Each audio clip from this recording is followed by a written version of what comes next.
You're listening to the Vox Media Podcast Network. This is What the Heck with Mike Heck on MMAfighting.com. Now, here is your host, Mike Heck. What the heck? Well, hello there, everybody. Welcome to an all-new episode of What the Heck on MMAfighting.com. My name is Mike Heck. Always appreciate everybody watching and listening to the show each and every week, every Thursday, 10 a.m. right here on MMA Fighting. That's 10 a.m. Eastern Time. And for those of you working from home, have a bit of a commute, need something to watch or listen to for a while, boy, do we got you covered this week. A record 7 guests on tap for What the Heck this week. And I said this on Twitter the other day. We've had some big names, some big guests on this program over the first 11 episodes, but I have to say that pound for pound, start to finish, top to bottom, this might be the most loaded lineup we have ever had on the program, and we got a lot to get to and discuss, that is for sure. First off, UFC on ESPN 10 is in the books. The card was not looked at in a super positive light, and if you skipped it, all right, but if you didn't, you got a fun one. First 3 fights all ended inside of a minute, tying a UFC record for the most sub-minute finishes on a card in promotional history. Had some great performances. We had a great fight between Fili and Charles Jourdain, and at the end of the night, a new face emerged in the women's 125-pound title discussion with Cynthia Calvillo defeating Jessica Eye. Now, the UFC is back with another fun one in Las Vegas this weekend, headlined by a heavyweight matchup between Curtis Blaydes and Alexander Volkov. We got a great co-main event between Josh Emmett and Shane Burgos. We got Lyman Good versus Bilal Muhammad, Jim Miller versus Roosevelt Roberts. We got the return of Brianna Van Buren. A lot of people are very excited about her career, her future in the sport. She's going to fight Tecia Torres. You got Roxanne Modafferi versus Lauren Murphy. That's a big fight. It's a pretty damn good card that I am looking forward to very much. Plus, which makes me just as happy, if not happier, we get an earlier start time this week. 5 p.m. Eastern Time. The prelims kick off on ESPN and ESPN Plus, and then 8 Eastern for the main card. This makes me very, very happy, especially the night before Father's Day. And there's just too much to get to. I already feel like I'm rambling, so I'm going to stop. It's time to hear from the fighters themselves. So let's run down this crazy lineup for this week's episode of What the Heck. So rounding us out this week, we have the return to the program of Cavan Cater. We found out earlier this week that he's going to take on Dan Ige in the main event of the UFC's July 15th event on Fight Island, or Yaz Island, which the UFC's been to a couple of times already, but we'll get the Boston Finishers' thoughts on that fight at the end of the show. Before that, like it shall be on July 15th, Frankie Edgar is back on the show. He is still fighting Pedro Munhoz. It's just not happening at UFC 251 on July 11th anymore. They moved that fight 4 days down the road to the co-main event of July 15th's card on Yaz Island. Excited to catch up with the answer later on in the show. Speaking of co-main events, Mickey Gall returns to the show to preview his co-main event fight with Mike Perry next weekend, June 27th in Las Vegas. It's the fight he's wanted for a while now, and he'll be on to talk about that fight and much more this week. Another fun fight coming up this weekend at 155 pounds. Luis Pena is fighting Khama Worthy, and it's been around a year or so since we saw Khama Worthy finish Devontae Smith this past August. It was one of, if not the biggest upset of the year last year. You got the Death Star versus Violent Bob Ross. That is a great piece of business right there. We're going to hear from both of those guys on the show back to back. Khama Worthy first, who had some amazing insight, not just on the fight, but everything going on in the country right now. And then we'll check in with Luis Pena. We mentioned her earlier. Cynthia Calvillo joins us once again. She's going to recap her big win over Jessica Eye over the weekend. I thought she performed great during the fight and after. During the post-fight press conference, she's now ranked number 2 in the division. We'll chat with her, see what may be next. But kicking us off, let's talk UFC 251 coming up on July 11th. We have 3 title fights, one of which is for the vacant UFC bantamweight title. That's going to see Petr Yan taking on the former featherweight champion Jose Aldo. It seems like Petr Yan was always Dana White's first choice for that shot once Henry Cejudo retired after defeating Dominick Cruz at UFC 249 and vacated the belt. And with that, let's check in with Mr. No Mercy himself. Our first guest this week on What the Heck, Mr. Petr Yan. All All right, the bantamweight division in the UFC is on fire right now, coming out of UFC 250, and it will be a big night for the division on July 11th at UFC 251. It was officially announced last week that Jose Aldo will take on my guest at this time, Petr Yan, for the vacant title to christen Fight Island. Petr is being joined by Sayat Baraktamov to help translate this conversation, which I appreciate very much. Sayat, thank you for doing this. And Petr, how are you, sir? Hello, I am good. Thank you. You? How are you? I am great. This fight is official. We'd been hearing that this was the plan for a few weeks at this point.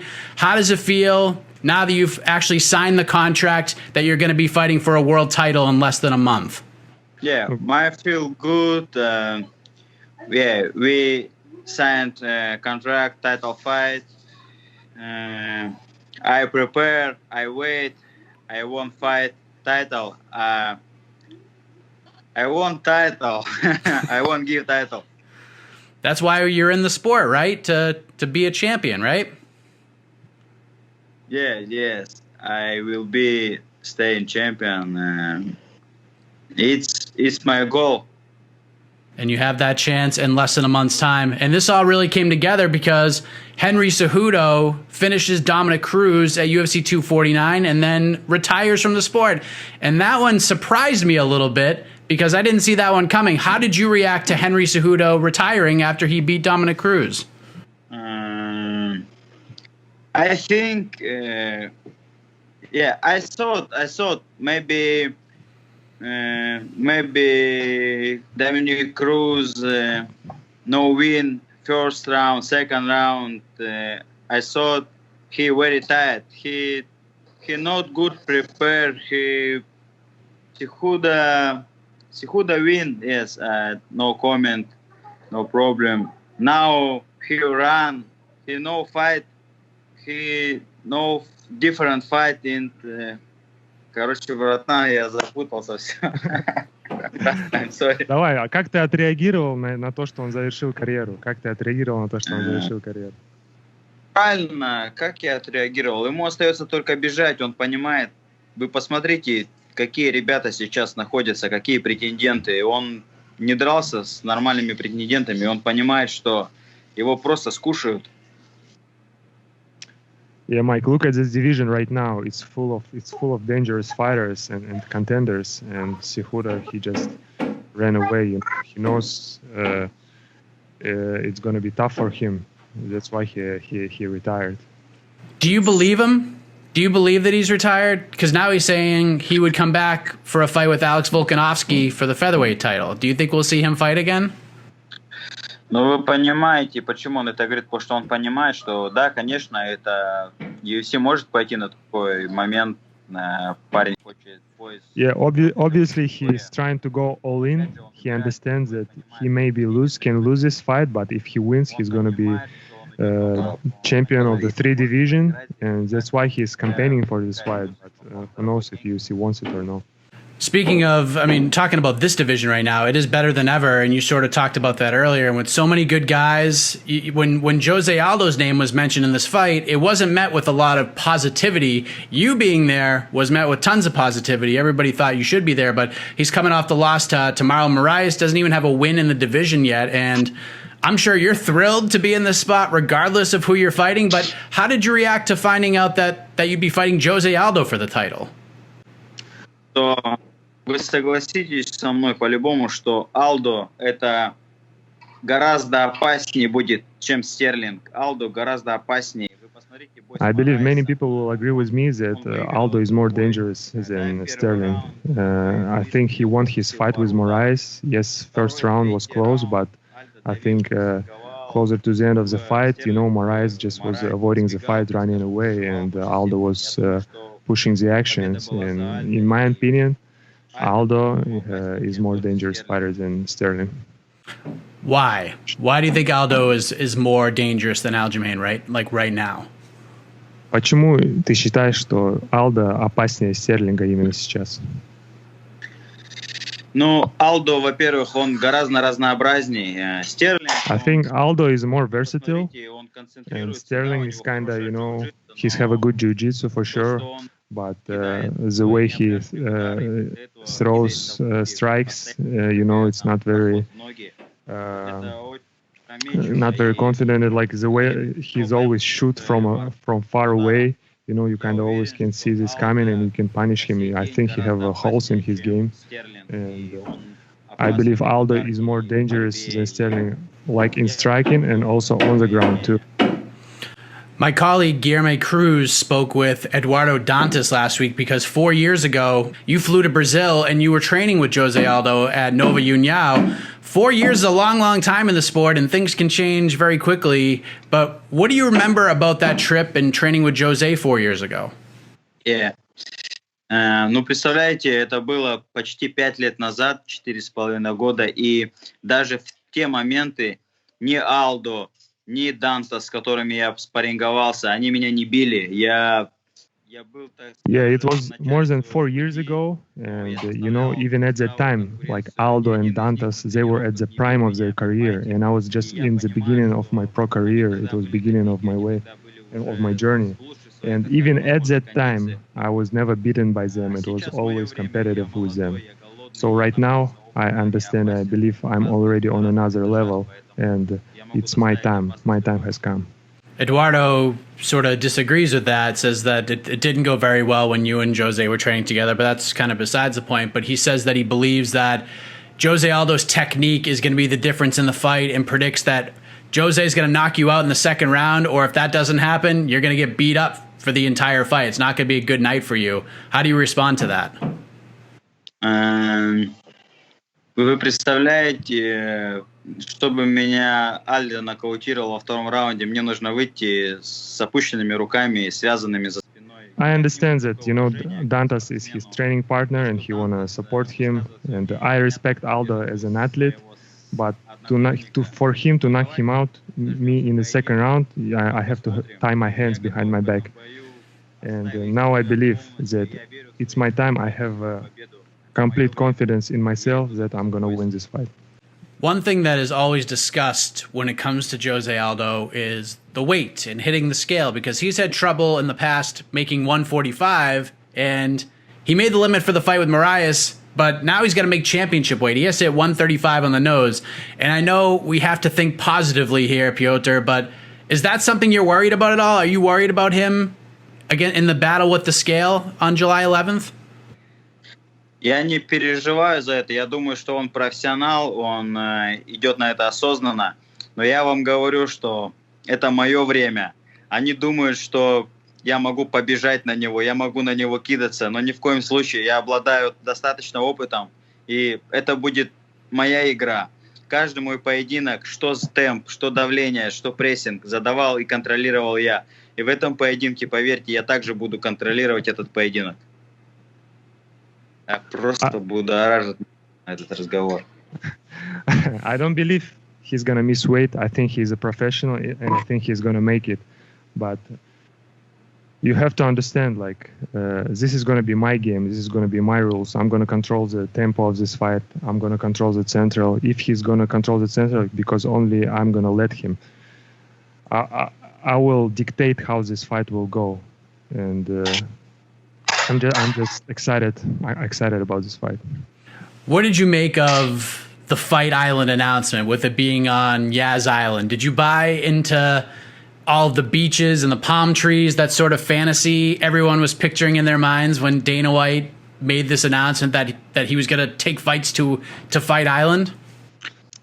Yeah, of course. So when I didn't know where the fight's going to take place, I had some guesses. I wasn't sure where it's going to take place. But when they announced Abu Dhabi, I was pretty happy and glad, because we know, in Abu Dhabi, everything is going to be on high level. They're going to organize everything well, and it's going to be great. And I'm just honored and excited to be kind of part of the history event like this during the pandemic in Yas Island, first event at so-called Fight Island. I'm just very happy and excited. Yes, and it is going to be a historic night. It could be a historic night for you as well. Your first shot at a UFC title. I know you're not much of a prediction guy, Petr, but how do you see this fight all going down on July 11th? Я надеюсь, I hope I'm gonna win. You know, every time I have only one goal is to win, and I always believe in myself. I never doubt myself, and I hope it's gonna be my evening, and I'm glad I'm gonna be part of this such a great card and such a great event. And thank you for the support. It seems like the winner of this fight, and I know we're not looking past July 11th, will already have their next opponent lined up in Aljamain Sterling. He finished Corey Sandhagen very quickly at UFC 250. I thought it was a very cool move of you to congratulate Aljo on social media after the win, but what did you make of his performance a couple of weeks back? Да, я думаю, я его поздравил. Yeah, I congratulated him. He did a good job. He went for the choke in the beginning when the Sandhagen and both of them were dry. Maybe if it didn't happen in the beginning of the fight, maybe fight could have went differently. But he did great, and of course, if UFC decided he's his next contender, it's up to them. You know, I'm not choosing my opponents. What did you make of Cody Garbrandt's performance at UFC 250? I know you guys had that moment backstage after you beat Uriah Faber, but he had a brutal knockout win over Rafael Assunção. What did you think of Cody's return to action and bouncing back after getting finished in 3 consecutive fights? As we say, we don't judge the winners, but if I can grade his knockout, it's going to be C, because, you know, he kind of went all in with his punch, with all power, and it's kind of worked. But for me, I wasn't that impressed with his overall performance. You're a tough grader, Petr. And then a couple more things we let you go. One other fighter that made a big splash that night was Sean O'Malley. He knocked out Eddie Wineland in the first round. I know you guys sort of had a bit of a back and forth on Twitter over the last couple of days, but Sean's a guy who's gaining a lot of steam these days. Have you been impressed with what Sean O'Malley has done? Да, конечно, я поздравил всех с победами. Это, в принципе, это было красивые победы. Это показывает, насколько силен наш дивизион, разнообразный. Yeah, he also did great. You know, all the bantamweight division looked amazing at the last event, and I also congratulate him with the win. And I think right now for him it's already time to fight the ranked contenders. You know, not just fighting some random guys who's not ranked, and just to prove himself more with more high-level guys. And you know, I understand. Now I'm fighting for the title, and all these guys, they're gonna mention my name just to get an attention. You know, they working to promote me. I think of it in that way. It's a good way to look at it. But before we can discuss future fights and fantasy matchmaking, Petr, you have to take care of business against Jose Aldo. And I'm a big believer that anybody could be watching at any time. That's just what happens in this business. So before we let you go, what's the message for Jose Aldo ahead of this title fight at UFC 251? Я желаю ему без травм подойти к бою, сделать вес и просто быть готовым во все оружия. Я покажу вам, что кто был 4 года назад и какой я сегодня. В принципе, они ощущали эту конкуренцию тогда, а сейчас я представляю, что это будет. Это будет взрыв. Yeah, I wish him to stay injury-free. I wish him to make weight, and I wish him to be prepared. You know, he's gonna see the difference that what happened with me in these 4 years. You know, even at that time they already felt the competitiveness, and now they're gonna know it. Petr, thank you so much for joining us. Really looking forward to this fight on July 11th on Fight Island. Syed, I truly appreciate all of your work helping to set this up, translating the whole 9. All the best to both of you guys. I appreciate the time. Great stuff right there from Petr Yan, and great to get some English from him for a bit too. It's coming along very nicely, and a big thank you to Syed for translating the conversation. A new champion, 135 pounds, will hopefully be crowned on July 11th at UFC 251. Let's move ahead to our next guest. She picked up a huge win at the UFC Apex in Las Vegas in the main event of UFC on ESPN 10 this past weekend over Jessica Eye. Let's welcome back to the show, Cynthia Calvillo. All right, back on What the Heck with a huge victory intact. We have Cynthia Calvillo, who defeated Jessica Eye via unanimous decision in the main event of UFC on ESPN 10 this past weekend. And now she's the number 2 ranked 25er in the world. Cynthia, thank you for doing this. How are you? I'm doing great. It's been crazy these last couple of weeks, and to be able to get that finish this past Saturday, I mean, I don't know. It's crazy. I mean, it's just kind of like a little bit of a fairy tale for me right now. I mean, I know it's just like, a really good first fight, and I still have a lot to prove, but it feels pretty great. How are you feeling physically after 25 minutes of fighting? I actually feel pretty good. As far as my body goes, I feel great. I had some nagging injuries and stuff like that, but other than that, I feel great. I would say my face looked a lot worse than what my body feels like, which is, I guess, pretty good for having to have a 5-round fight. Did it feel like you were in a main event, considering everything going on in the world? It wasn't sort of a typical fight week. I mean, you had the virtual media day and stuff, but it felt like some of the obligations were, atypical of what a normal main event in a normal fight week would be like. Did it feel like any different? Did it feel like you were in a main event? I mean, it did, as far as like, all the interviews I had to do and stuff. Like, I think there was one day during fight week where I was like in my hotel room doing interviews from like, I don't know, 9:30 in the morning till 3:30 p.m. like nonstop. So wow.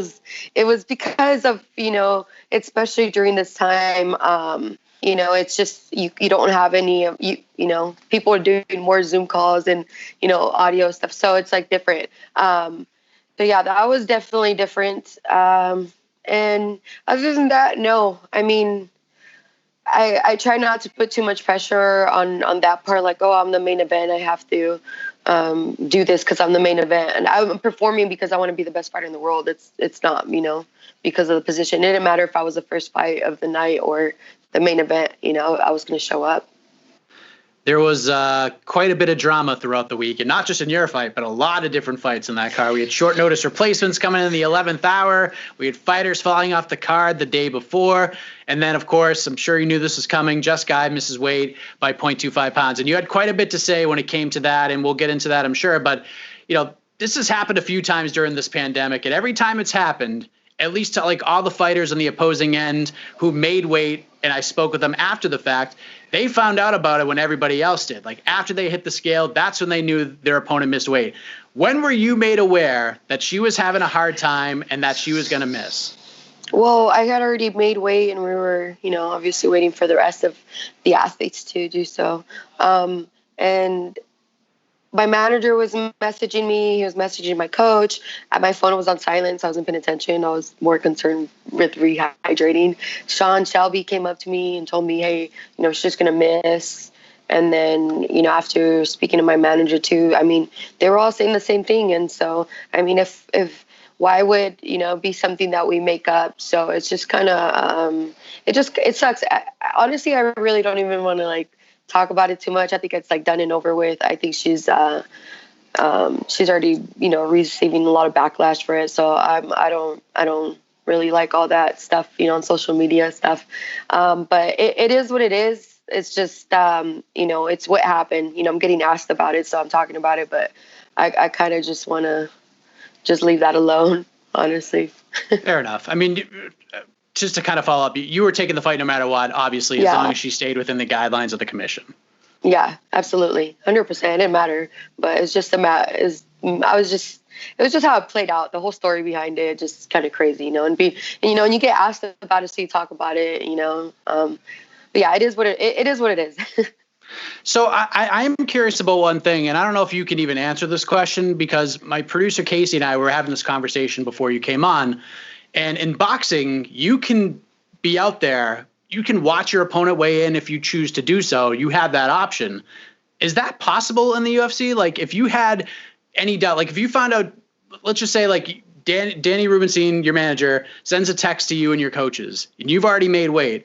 Are you allowed to go out there and watch her weigh in? Yeah, no, we were all there. We're not allowed to leave until everybody weighs in. So we're all just sitting in the area, and everybody goes on stage one by one. But we're all sitting there waiting.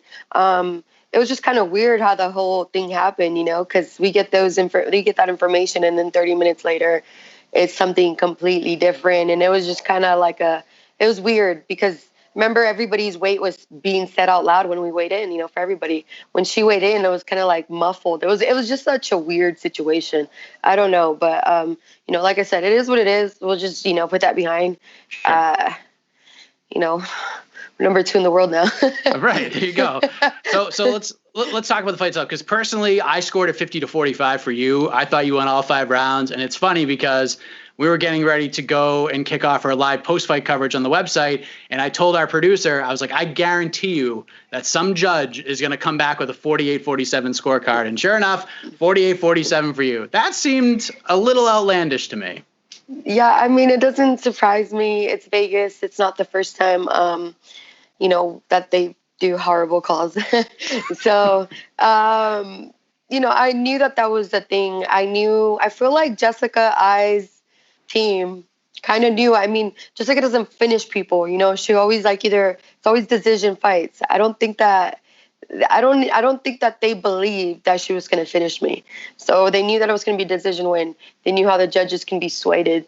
The entire fight, if you hear her corner, they're just yelling ridiculous shit to try to kind of bullshit the judges to make it seem on their favor. Because let's be honest, a lot of the judges, some of them aren't even experienced. They don't even know more MMA, you know what I mean? So if someone's yelling and making it seem like the fight's actually going different than what it was, which it's unfortunate because they played that game, because they also gave their fighter a false sense of confidence because they made her feel like she was winning the fight.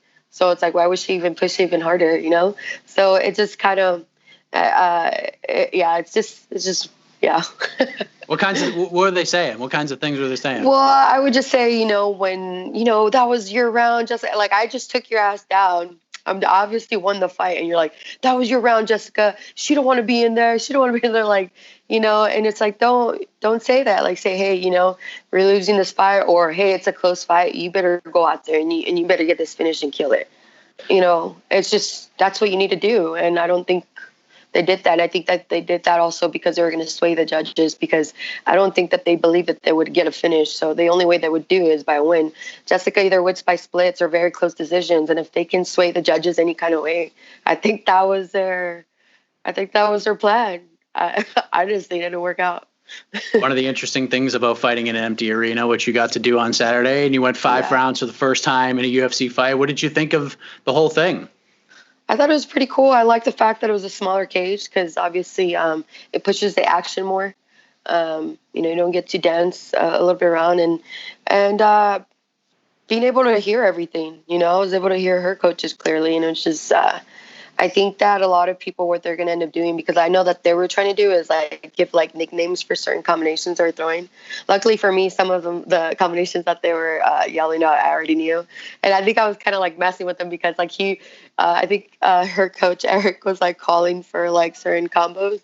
And instead of her throwing them, I would throw them. So I was like, but I mean, that's just it's playing the game. I feel like, man, I like that. I enjoyed that we were able to hear everything, and it was pretty cool because Dana was right there too. So it's pretty it's not like a blur. Usually I have to block all of that stuff out. There was just kind of, I don't know. It was it's almost like a street fight environment in a way. Yeah. No, I liked that. I thought it was cool. It was the first time doing that, and I thought it was great.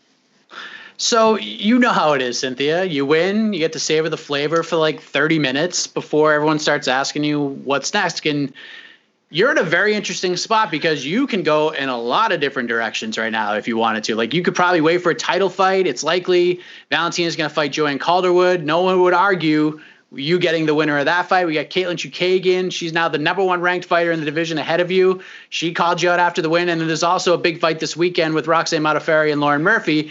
The winner of that would make a lot of sense, especially if Roxanne wins. I have other ideas for Lauren if she wins, but that would be a lot of fun too. But after me babbling for 30 seconds going through those options, what makes sense to you? Absolutely. Those are actually exactly what me and my manager and my coach would talk about as far as the options are. So, we're going to see how it plays out. We'll see how this fight this weekend goes, and we'll make that decision. These last couple of days, obviously, we haven't, all I know is that I want to line a fight up, but we haven't decided what way we want to go. We're going to see what presents itself once we talk to Mick. I'm going to get back into the gym on Monday. So once we get that going, then we'll know what the next step. But those are definitely the options that we're looking at right there. It's either going to be Caitlin or the winner of, Modafferi or Lauren. Or, who knows? It just depends, because you never know if anybody has injuries and stuff like that. And if I'm up next for the title, I'm gladly take it right after, Joanne Calderwood, gets her shot. And AK is open now, right? No. Ish, they're not? I thought you said they were open. I mean, I think they are, but not all the way, I mean, as far as when I left, it wasn't, but I know everything's changed. And by week, it's been changing. I haven't been home for a week, but from the last time that I left there, it wasn't open to just anybody. So it's just depending on who they have fights. Of course, if DC, they're going to have the doors open for the champ. You know what I mean? But as far as for everybody else or the public and stuff like that, it is not open yet. Even for me, when I got to train for 2 weeks there, it was just my coach and 2 or 3 training partners, and that's it. Not everybody was allowed. I wanted to ask you this at the virtual media day, and I am very happy to find out what kind of toppings you like on your pizza. That was all fun. But you talked about throughout the week, what East San Jose means to you, being back home with your parents, close to AK, and I can't remember if this is you posting this on Instagram or not. So if I'm wrong, I'm going to look absolutely foolish right now. But I'm pretty sure that I thought that you posted a video of your dad in the backyard getting some work in with ropes and the handles, kind of that old school training. First off, please tell me that was you who posted that. Yeah, that was me. My dad's so funny. Once I decided to stay there with my parents during this quarantine, I brought in a bunch of my equipment that I had. And my dad, he's retired, so he likes to do, his own home projects at home, whatever he can make up or put together. So, I had a bag set up, I had all these other things. So he grabbed a couple of my bands and attached them to the to the walls and poles outside in the backyard, and he just likes to work out. He loves it. My dad's also, I feel pretty athletic. I never really watched him play too many sports, but I'm pretty sure that he was when he was younger. So yeah, thank God that was you, because then I just wasted 3 minutes asking you a question that wouldn't have been you. But I guess the follow up to that is being from that area and having that great relationship with your parents. How much of your fighting spirit comes from them? Oh, a ton of it. I mean, I feel their hard work and everything, it doesn't go unnoticed. We can tell by, just the years and years of work that they put in. You can tell in their voice and just, how their knowledge and how wise they are. So it's I'm the baby, so I'm I would say I probably got the best of them, but I might have got a little bit of the worst of them too. So, but I mean, for the most part, the biggest thing that stuck to me is, work ethic. You got to show up, and you got to show up on time, and you got to work your ass off. And, that's the mentality that they instilled in me. And so I'm extremely grateful. It's weird because it's I didn't have that same type of motivation doing anything else. I would do the bare minimum. I was just not interested. I wasn't motivated to do any of that. But when it comes to fighting and training, it's just there's nothing else I'd rather be doing. I show up early and do everything I have to do and, train my ass off. It's pretty crazy, but I'd say they definitely have a big part in that. Well, after your 60th interview in the last week, I will let you go. Congratulations on the win, Cynthia. It was a fantastic performance, huge jump in the rankings, just a massive win for you. Thank you for the time as always, and we'll talk soon. Of course. Thank you. A lot of options right now for Cynthia Calvillo coming out of Saturday night. Another big fight is certainly coming her way. I don't know the Chukagian fight is a lot of fun. If she wants to wait for the winner of Valentina Shevchenko versus Joanne Calderwood, wouldn't blame her. The winner of Roxanne Modafferi versus Lauren Murphy sounds like a lot of fun, especially if Roxanne Modafferi wins. If Lauren Murphy wins and Jessica Eye plans on staying at 125 pounds and she can make the weight, Just Guy versus Lauren Murphy's the fight we want to see for a while. And Just Guy had talked about on the virtual media day, there's one woman in particular that she would fight for free in a back alleyway. And I believe she very well could be talking about Lauren Murphy. There's a lot of heat there. So I would look at that if Lauren Murphy wins. If Roxanne Modafferi wins, you do Roxanne versus Cynthia Calvillo. But again, a lot of options there. And you know who may have the answer to that question? Jose Youngs or TSN's Aaron Bronstetter, because they joined me on Between the Links this past week. Check it out on YouTube or the podcast network. What a battle it was. And the consensus is, as a judge, I stink. I am not good. And maybe they're right. I don't know. But check it out. The episode is great. Jose was great. Aaron was awesome. It's really fun, so go check that out. Speaking of great, that's a word to describe this next conversation ahead of next weekend's event in Las Vegas. Khama Worthy makes his second UFC appearance against Luis Pena. I love this matchup. We're going to hear from both of these guys back to back. First, the Death Star, then Violent Bob Ross, right now on What the Heck. All right, we have Khama Worthy on the show. He returns to action next Saturday, June 27th, taking on Luis Pena in Las Vegas. The Death Star returns to the Octagon, and he makes his What the Heck debut right now. Khama, good to see you, man. How are you? Hey, man, thanks for having me. Pretty good. Talk about a road to get to the second UFC fight, Khama. We've spoken, I think, late February, I believe, ahead of your April 18th fight. You were scheduled to fight Ottman Azaitar at UFC 249. Then the promotion tried to salvage the event, booked you against Michael Johnson at Tachi Palace, and the plug gets pulled on that event, and now you're back 2 months later. How thrilled were you to finally just get a contract to put your pen on after all this time? Yeah, man. Like this, I actually took this fight. It was like 3 weeks, basically like 3 weeks notice or 2.5 weeks notice. But I was just ready to go. Really, I just really wanted to take the fight and really wanted to just fight again. It's almost been a year since I fought last, so it's a little bit long. The pandemic has obviously affected you as a fighter, but it's affected you in multiple ways, not just because of getting you back in the octagon, but you're a gym owner. I remember the last time I spoke with you, you were telling me that you were moving your gym to a new location, which I believe you've done at this point. But how would you describe these last 3 months or so? Hectic. Yeah, because I had it planned that I was supposed to fight, and then I was going to move after my fight, and then all that didn't happen. So you didn't have the money to do anything. So then you had to do everything yourself because people weren't really going out. Like there were no moving companies or anything. So everything was put on hold for a little bit, and I had to do a lot of stuff myself or get some people from the gym to help me out. But we got there, and we've made it through, and now it's time to move forward. After April 18th, fella, were you offered any other fights? Like even on the new date of UFC 249, had you been approached with anything else, or was this the first thing? I got offered judo like 2 weeks out, and I was like, I hadn't trained. The gym wasn't complete, so I had nowhere to actually go and train in. So I had to turn that down because I know I think he was helping Gaethje get ready for Tony Ferguson. And I was like, yeah, I'm fat. Excuse me. Usher. My sinuses are killing me right now. Allergy season, man. Yeah, I guess sinuses season. Oh my God, it's so bad. But I was like, nah. Me and my coach sat down. It just wasn't the right fight, so we just had to wait off. And then after that, I didn't know. I was like, I kept asking, like they were pitting fight over. I was like, oh man, they want to skip past me. But this one fell in my lap, so I jumped on it. Do you remember the last time you've gone this long without a fight? I injured my last loss. I injured my thumb, and I took this long off.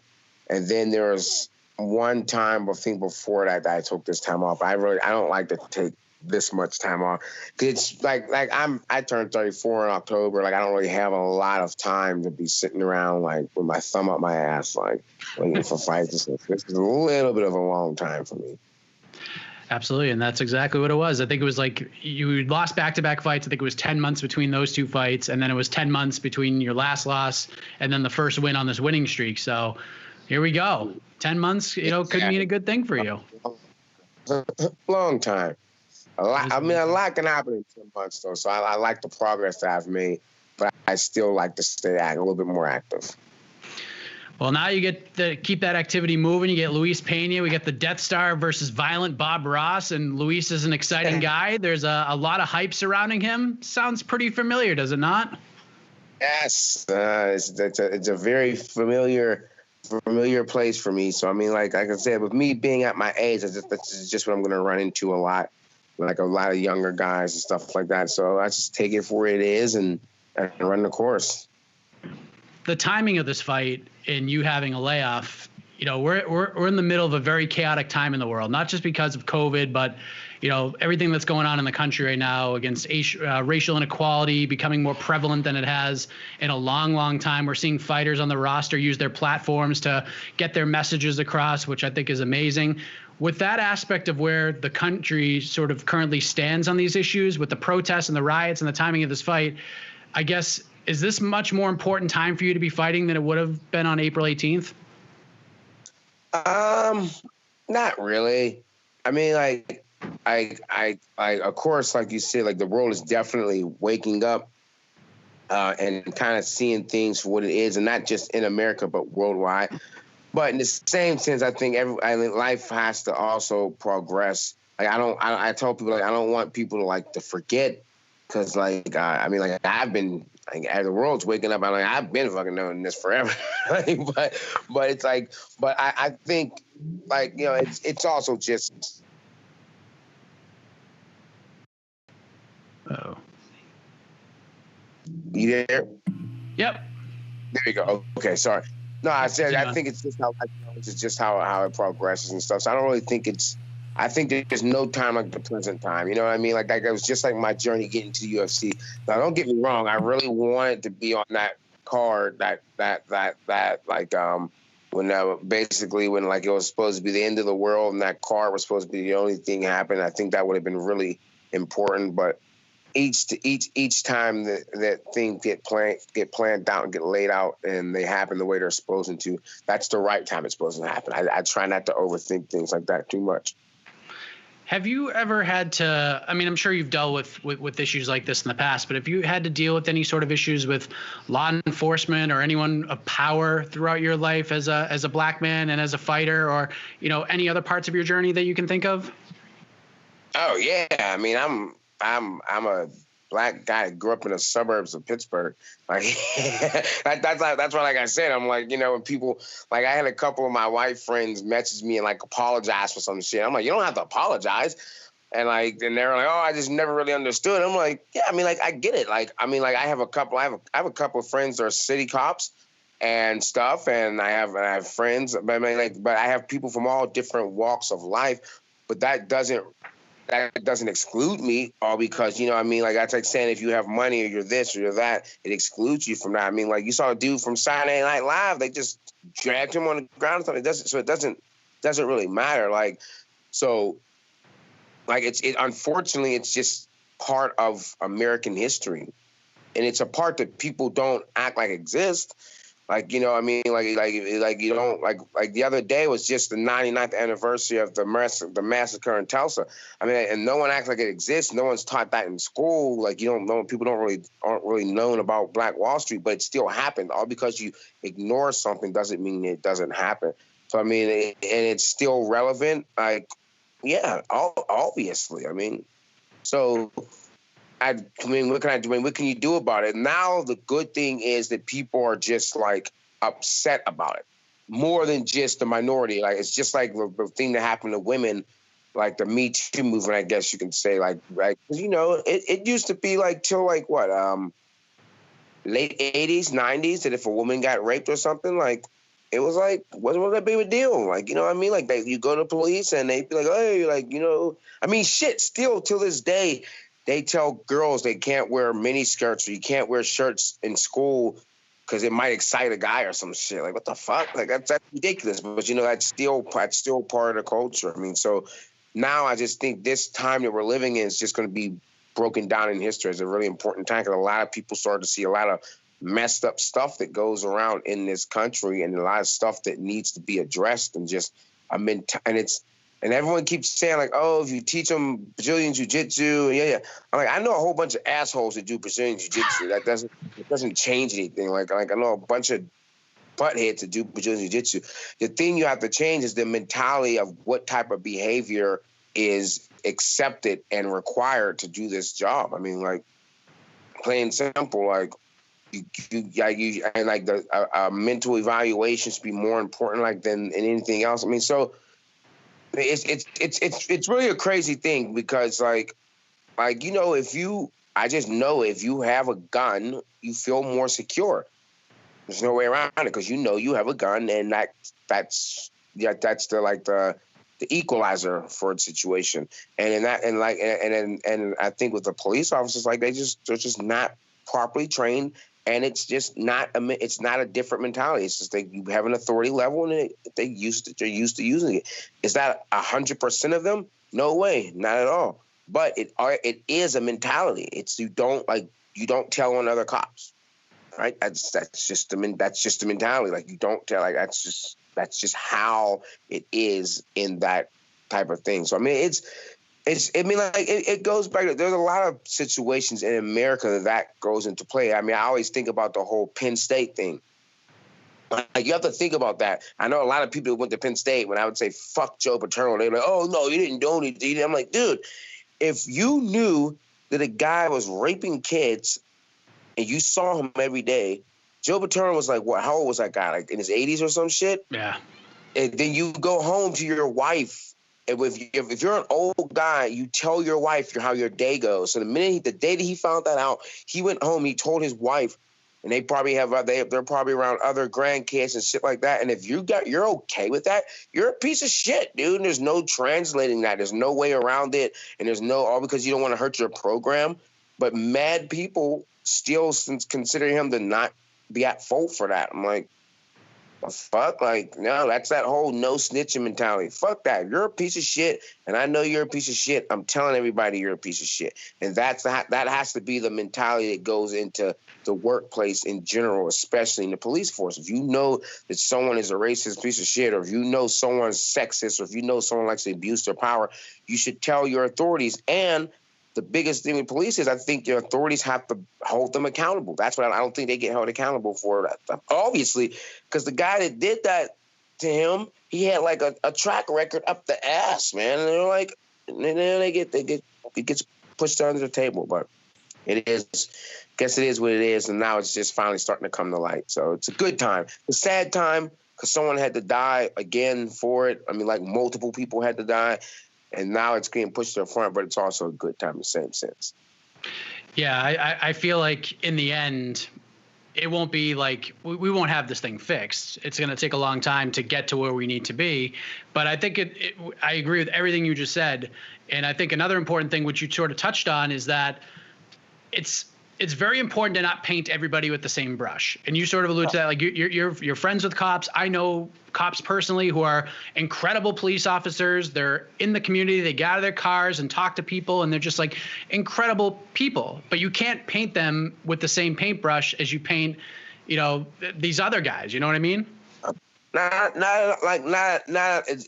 not, and that's the thing. It's sad. I feel bad for them, quite frankly, because they're kind of stuck between a rock and a hard place. Because if they do report, they'll probably get fired, or you'll probably be considered like a traitor because you're like, you're talking on your butt. Like, dude, what do you mean? Like, that's our job.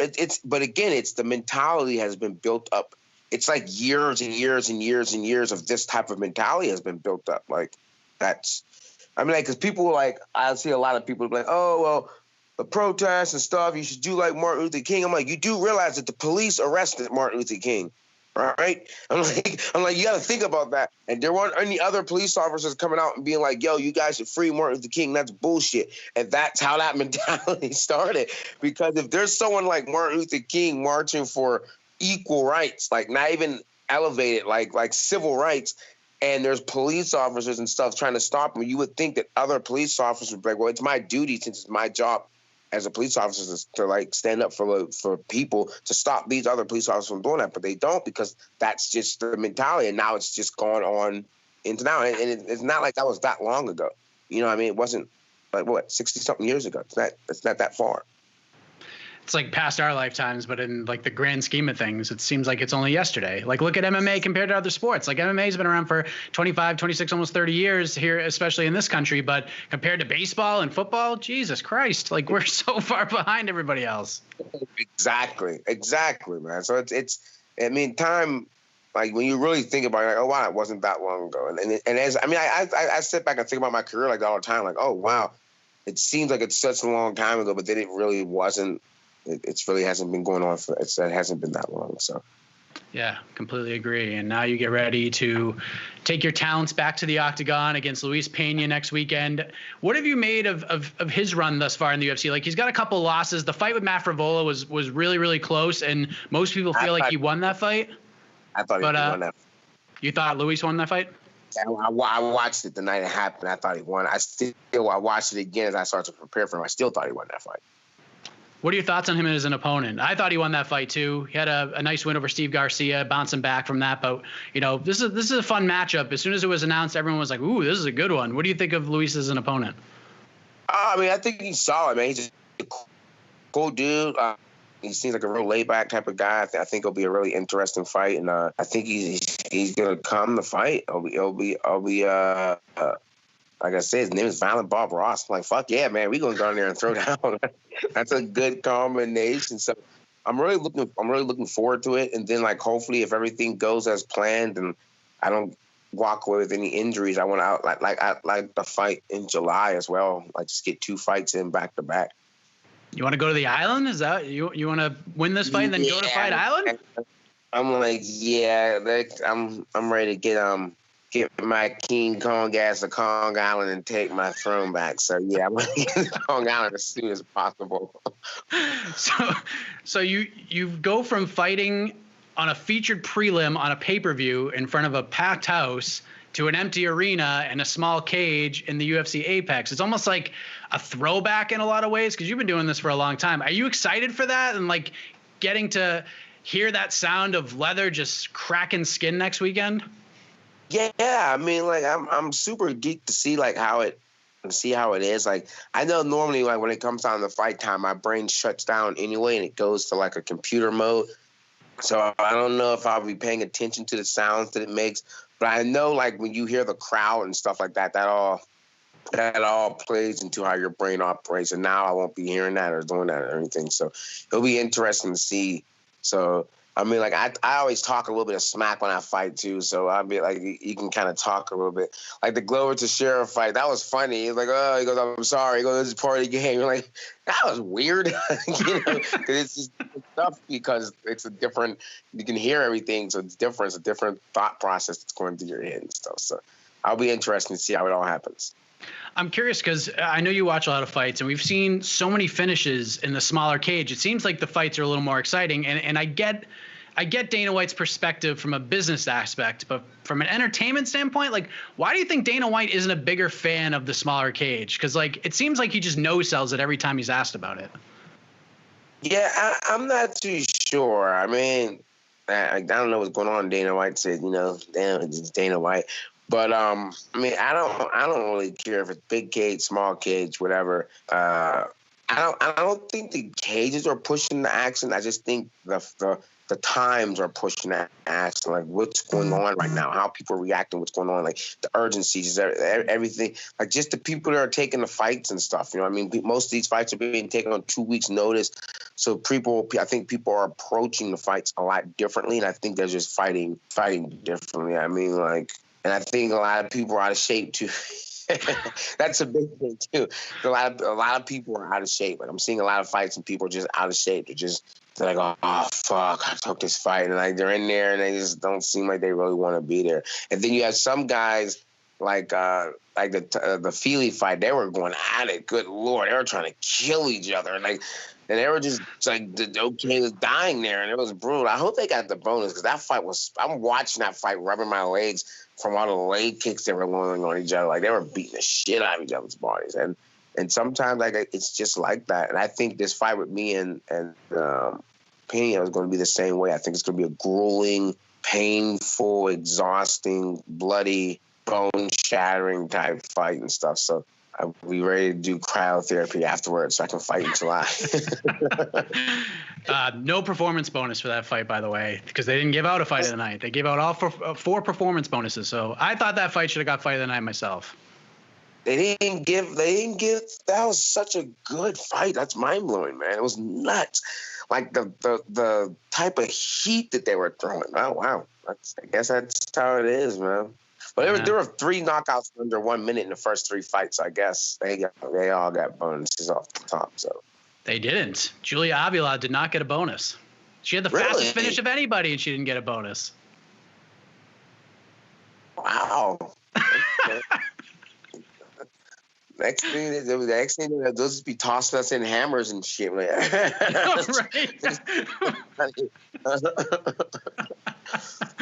Well, you'll be looking for a bonus, I'm sure, next weekend. How do you remind all of these fans that may have forgotten about that win over Devontae Smith about a year or so ago? How do we remind them next Saturday night, Khama? Yeah, I mean, I'm just gonna go out there like that's the sucky part about breaking onto the scene the way that I did. Everyone, so you're gonna kill this guy? I'm gonna bet all my money on the first round. I'm like, listen, man, I'm going out there and I'm gonna do what I do best, and that's win.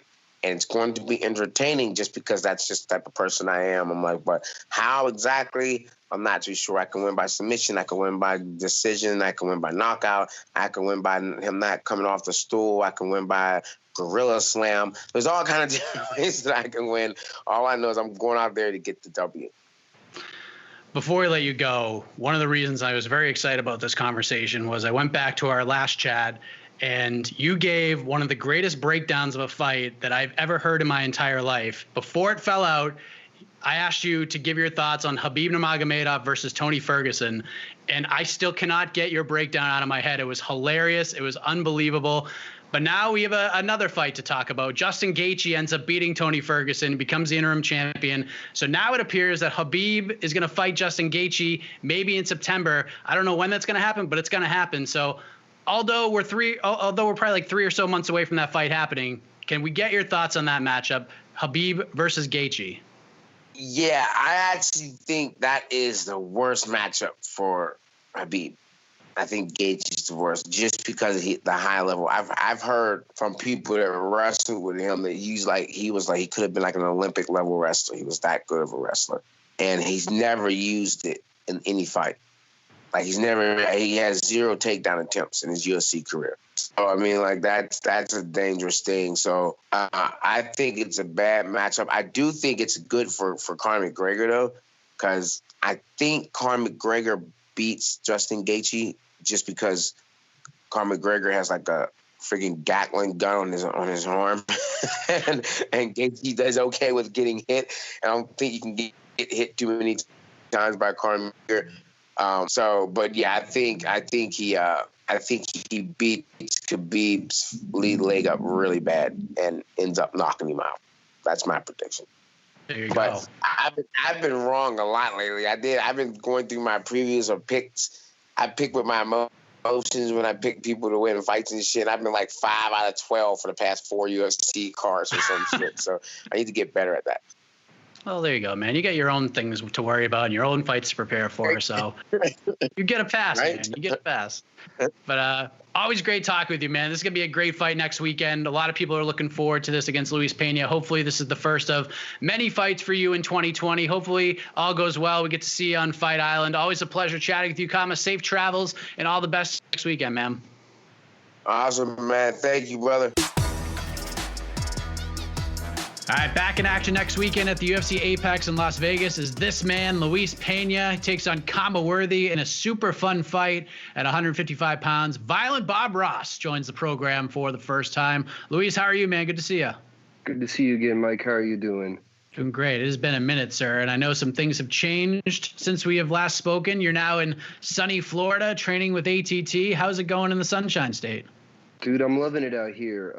I've had a really fun time, getting acquainted to my coaches and teammates here at American Top Team, and I'm just having a lot of fun, just enjoying the weather, enjoying the beach and all that stuff. It's been really fun. It's a really great aspect, because I got here in December, and I don't think there's been a single week where we haven't been able to like go to the beach or like go to the pool, just chill out in the sun, do something. That's good. It's always good to find distractions and some peace outside of the training room, right? Yeah, most definitely, especially during all this time, these crazy times. Yeah, for sure. And we've seen fighters change camps so many times over the years, and it just ends up being a better fit overall. And some things just click where they haven't in the past. Like, what do you think's been the biggest difference for you as a fighter and as an athlete since making that move? I'd say the biggest difference for me is just like the amount of coaches I have, like direct access to pretty much 24/7, whether it be jiu-jitsu coach, wrestling coach, the countless striking coaches, you know what I mean? You have someone there all the time. And the one other thing I like is just the amount of one-on-one attention I get from each different particular coach is really, really nice, really cool. It's been something I've really, really appreciated since I made this move. We last saw you compete in February against Steve Garcia, who took the fight on short notice to replace Alex Munhoz. I think it was like the week of the fight, and it was a dominant win for you. But you were not overly thrilled with that performance. After maybe going back and watching it, did your stance change on that, or did it still leave a sour taste in your mouth?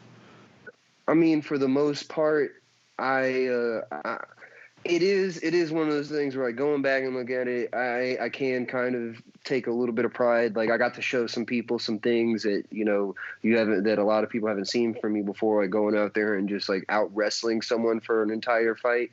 But at the same time, I kind of wish I would have gotten off and gotten just a little bit more, opened up a little bit more,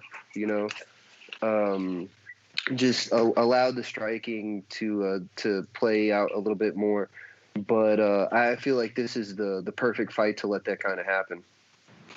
There's that like old cliche in sports after a game or a fight, you go back to the drawing board, right? Like, what specifically did you feel like you needed to tighten up, whether maybe it's physical and you mentioned maybe not being able to pull the trigger and open up as much as you wanted to. Was it something maybe on the mental side of the game that you had to go back and sort of tweak up a little bit?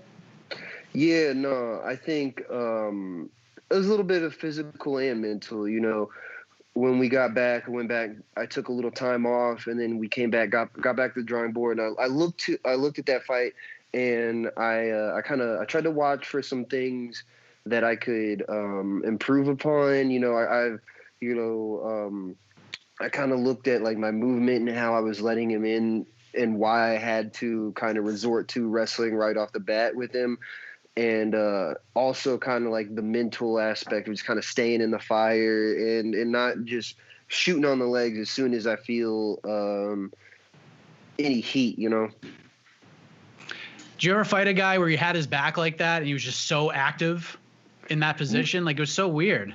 No, I haven't. That was one thing that kind of threw me off going with like fighting him, is like he was so active just with me on his back, but he wasn't really he was like, that's the thing, he was content there. Like, he wasn't really trying to get me off of him, wasn't ever trying to escape the back. And that just, I got a lot of criticism for not finishing him, but people don't understand when someone's just like content with you on their back and is just wants to survive, it can be really, really hard to score a finish. Yeah, I would agree with that. I think a lot of people were sort of thrown off by that, and we weren't even in the cage with you. But still, I mean, when they try to escape, that's when you try to find your openings to finish the fight, and they just weren't there. Exactly. You got to take what your opponent gives you in the sport. So, just like I had to take all the opportunities I had, and that was the thing. He presented really easy setups for takedowns, so I just took them. And then when it came to, being on him and taking his back and everything, he wasn't really presenting a lot of openings. So I had to do what I could just to secure the win. I do remember you getting some criticism after the fight because of the performance, and you were very self-critical yourself. I don't remember a time where you were criticized before. And I find it kind of puzzling and I find it puzzling anytime fans critique fighters because they're not fighters. Like, that'd be like me telling you how to fight. It makes no sense, and there's no stock in that. You know what I mean? It is. Yeah, no, it is what it is. I mean, the nature of sports, you're going to have critics and people telling you what you did wrong no matter what. You know, you look at guys sitting on the couch telling someone like LeBron James he needs a better jumper or whatever, and it's like, dog, that's LeBron. Like, that's you know what I mean? Like, I'm not even the physical specimen that guy is. Like, I have no business telling that man anything about athletics. And you're telling me that like some couch potato has the physical acumen or the sports knowledge to be able to tell him or me or like any other professional athlete what they need to do? The guy's like 6'7", 275. He doesn't need help from anybody right now. Exactly. This has been a crazy couple of years for you, man, like in and out of the cage, like from meeting your biological father, then you met your brother. Like, how would you describe these last couple of years of your life? Man, whirlwind. There's definitely no other way to describe it. I've enjoyed it though. It's been really cool because as much as like people are getting to know me and I'm gaining fans through my performances in the cage and everything, people are kind of like getting to see a lot of things outside of the cage, and like it's helped me gain a fan base I don't think I would have been able to tap into without that. It's almost like I wouldn't say it's like compared to the last time I talked to you, you just seem much more at ease. Is that accurate? I don't know if it was like the circumstances that, you know, meeting the family members, maybe some of that stuff that's happened over the years and, you know, wondering what it would be like to meet them. And now that you've finally done it, do you feel like that's helped maybe put you in this position right now mentally? Most definitely. I'd say, you know, those revelations, answering those questions, getting to foster those relationships, it's definitely helped take my mind off of things, ease some burdens I've had on my mind. And, you know, my girlfriend's actually really, really good at helping with that as well. So, you know, just the amount of time we've been able to spend together throughout all the quarantine and everything, she's kind of also helped kind of make everything easy for me, especially with this camp coming up, or with this camp I've had, short notice camp. That's how you know you're with the right one, if you can survive a quarantine with them, right? Right. It's obviously it's been an interesting couple of years for you, but this has been a really interesting year. And your last fight was one of the very last sporting events that took place in front of a live audience, and we didn't know when things may pick back up again. So like maybe like the beginning of March, mid-March, maybe, were you like, thank goodness I got to fight in Norfolk because I don't know when I'm going to fight again? A little bit. So yeah, no, that definitely went through my mind at one point where I was worried about, you know, where I was going to, when I was going to fight, if I was going to fight again this year, because after the Norfolk fight, I'd kind of roadmapped what I wanted to do for the remainder of the year. Then everything gets a wrench thrown in it. And then once like, I started talking to my managers, and once we started figuring out like when the UFC was going to start doing stuff again, that's like when my tensions were eased. And I'd been looking at this date, June 27th, since probably early March, mid-March anyway. So I mean, I didn't necessarily know what was going to happen, like if we were still going to have fights or whatever. But I'd kind of been tentatively looking and preparing for June 27th for a couple months now. So when I got the call that it was official, I was ready to go. You're like Rostradamus over here, just pinpointing dates, and you know they're coming. Well, now you're going to fight next weekend, taking on Khama Worthy, and this fight came together pretty quickly, but it seems like you're already ready for that date anyways. How did you react to the matchup and seeing Khama Worthy on the other side of it? You know, Khama's definitely been someone that was on my radar, obviously, since he knocked out Devontae Smith. I mean, Devontae has been on my radar. He's a guy that I look at that I might get matched up with. So when he took out Devontae, I looked at that as like, all right, that's another guy that's in the mix that could be there. So it wasn't something I was super surprised with, but I don't know. I told my managers I was looking for something a little, not necessarily something bigger, but someone a little bit more tenured in the UFC. Like, this is my 7th walk to the Octagon, you know what I mean? And this will only be Khama's 2nd. I'm not taking anything away from him for that, but it's just I just wanted, you know, someone a little bit more around the same experience level in the UFC. But Khama's, like, he's also at the same time, he's got some name value and hype behind him with the Devontae Smith knockout. So at the same time, it was like another person I was like, I don't mind having to take, you know, that step down in experience level or whatever, because I still see it as like a lucrative matchup for me, and I think it's a really good matchup stylistically. I don't know. I really like the matchup. I really like the way our skill sets align. And I think this is just a good not matchup for me, but just a matchup for the fans. I hope, you know, we can go out there and put on the show that I know everyone expects us to. Plus, you get that veteran experience, because although he hasn't been in the UFC for a while, he's well-traveled. He's got a ton of fights under his belt. He's been super active over the last couple of years. So it's definitely a notch for the belt and definitely a notch in the experience department, is it not? Oh, without a doubt. You know, you can't take anything away from a guy that fought Paul Felder in his 2nd fight, you know. So you study up on these guys. So, you know, like, do you watch a lot of footage on your opponents at all? Do you let your coaches do that and kind of play off of them? So I watched, I've watched a couple of fights with my coaches, watched a couple of fights with my girlfriend, watched a couple of his fights with a couple of my friends and everything. I don't do a whole lot of film study. I kind of watch the way they do things rather than what they do. And I kind of leave it at that. I let my coaches figure out, you know, the game plans as far as like watching them and studying them and figuring out what they want me to do and all that. I kind of leave it at that. But I just like to go in there and I like to see like how he does things, where, like, you know, if he wants, like, what does he want to do? You know, does he want to take it to the ground? Does he want to stay standing? You know, how's he throwing punches and kicks and stuff like that? What kind of techniques is he throwing out there? Does he like to get, you know, crazy or in unorthodox, or does he stay kind of like 1s and 2s and 3s, stuff like that? That's what I look for. But for the most part, I really don't watch a whole lot of video.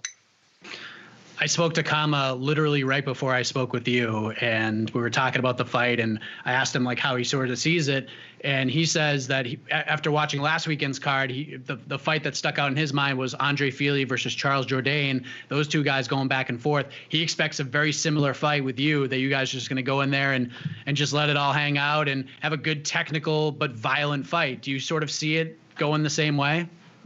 No, without a doubt. That was actually, it's funny that you said he brought that up, because like watching that fight, I got the same feeling, you know.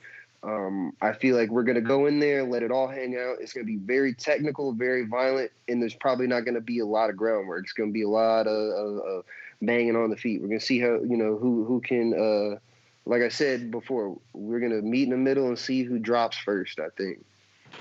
There's this great photo that your teammate Mike Davis posted on Instagram. It was him, you, Mike Brown, Jorge Masvidal, Dustin Poirier, and a couple of others. And, you know, you mentioned the importance of working with that coaching staff and getting that individual attention 24/7, but getting to work with like the collective here. There's just so much knowledge in one photo. It's mind blowing. You know, with Mike Brown, it's become one of the best coaches in the sport. He's a former world champion. You got Dustin Poirier, former interim lightweight champion. Then you got Masvidal, the freaking BMF champion, became a huge star last year. Pretty tough to top that crew sharing the mats with, is it not? No, without a doubt. It's been this camp. I can't lie. It's been some of the best work I've gotten since I've been here, pretty much in my entire career. I can without a doubt say my two main training partners for the entire camp has been Dustin and Jorge. You know, I trained with Mike Davis a little bit. We've gotten some rounds in. We've got some good work in. He's helped me out a lot. Marcus Perez, we got a lot of work in. That's a good one of my good friends, Thiago Moises and Renato Moicano. I do a lot of roles with them. I got some good roles in with Edson Barbosa too. This whole camp has just been a who's who of training partners for me, man. It's been great. I feel very, very confident, very prepared walking in there June 27th. And after sharing that time with Dustin Poirier, it's got to be a pretty cool feeling to share this card with him at the top of the bill. Yeah, most definitely. Because like when this first started, they were bringing me in to help him out for Dan Hooker, right? Because we were very similar body styles. I can do a lot of the things. I can emulate Dan very well. So they brought me in, and then like maybe a week into that, I was like, "Yo, it's time for me to go." So like now, me and Dustin are getting into it together. We're pushing each other, and not only that, but Jorge comes in and is brought into the mix, and he's pushing the both of us. Bringing up, and the three of us are like bringing each other to a different level. It's been great. I think it's been the atmosphere, the environment at Top Team between the three of us has been great. We've been pushing each other really hard, and everybody's kind of at this point all focused on the same goal. We're bringing three guys, myself, Dustin, and Felipe Lins. Next week, we're bringing out like 9 different coaches. ATT's coming strong. I wasn't sure if you did or not, but I know you just got to ATT in December. Did you train with Colby Covington at all? I know he's no longer a part of the team, but did you get a chance to work with him at all?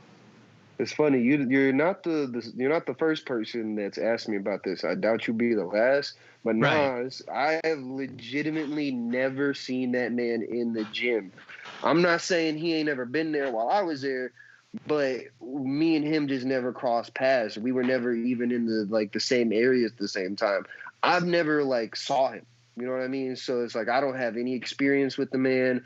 I've never spoken words to him, so I don't know anything, as far as that. And when it comes to the behind the scenes drama, I kind of stay to myself there at the gym anyway. I live there in the dorms, and I come out right before practice, get warmed up, don't really talk to nobody. I leave right after, go straight up to my dorm. I'm in and out of my I stay in my dorm. I pretty much don't talk to nobody except my girlfriend, and then that's about it. So when it comes to all that, I don't really know too much. Yeah, I wasn't looking for the salacious scoop or anything like that. Yeah, I was just curious because by the time you got there to the time he left, it wasn't a lot of time, and you hear conflicting reports, different takes on him. So I was just kind of curious. But more importantly than that, the next chapter of your career is going to be written next Saturday in an empty arena in Las Vegas. You've done the empty arena thing before, the small cage thing before in The Ultimate Fighter. Do you look at this as, I've done this before, I'm used to it, or is this a totally different thing altogether? Oh, no, without a doubt. That's something, me, I talked with Conan before, doing this is he was like, how do you feel about fighting in an empty arena in a small cage? I was like, you forget I was on Ultimate Fighter, man. This ain't nothing to me. There'll probably be less people there at the Apex than there was when we fought on the Ultimate Fighter. You know what I mean? Like that. And for me, that I don't know, it's not really anything that I care about. Although I'm not going to lie, it's going to be cool to be able to have walkout music this time. Do you have an official prediction here? Prediction, man, I don't know. I want to say 3rd round TKO. But I could also see, us going to a decision. Khama's very tough. It's going to be hard to get him out of there. And I know he's fighting for a lot just as much as I am. We are looking forward to this one in a big way. It's obviously a tough time in the world, tough time in the country. And while it doesn't, fix all of it, it provides a nice distraction. And you're going to be a big part of that. Before we let you go, Luis, I appreciate the time very much. Anything else you want to get off your chest? I just want to say thank you to all the fans that have been tuning in to the UFC over these past few weeks and these past couple months. I know we've been one of the only distractions for everybody, and it's just a huge, huge appreciation for everybody that supported us and been able to that we've been able to provide a little bit of entertainment and solace for in these hard times. Thank you guys for continuing to support us, and hopefully we can continue to entertain. Well said, man. Safe travels to Vegas and all the best to you on June 27th, Luis. Good catching up with you. Good catching up with you too, Mike. Have a good day. Really appreciate both of those guys coming on this week. Khama Worthy, just amazing insight from him, not just about the fight and the matchup, but everything going on in the world and in the country right now. And it was great seeing a very at ease Luis Pena. That fight's going to be a great one. Should be a lot of fun. And the co-main event of next weekend's event will be Mike Perry taking on our next guest. And I'll be honest, I thought we were going to see a Mickey Gall that was going to be completely fired up, hurling insults. Seen that guy before, talked to that guy many times, but this is a very relaxed man heading into his second UFC co-main event against a guy who has had a lot to say already in the build-up to this fight.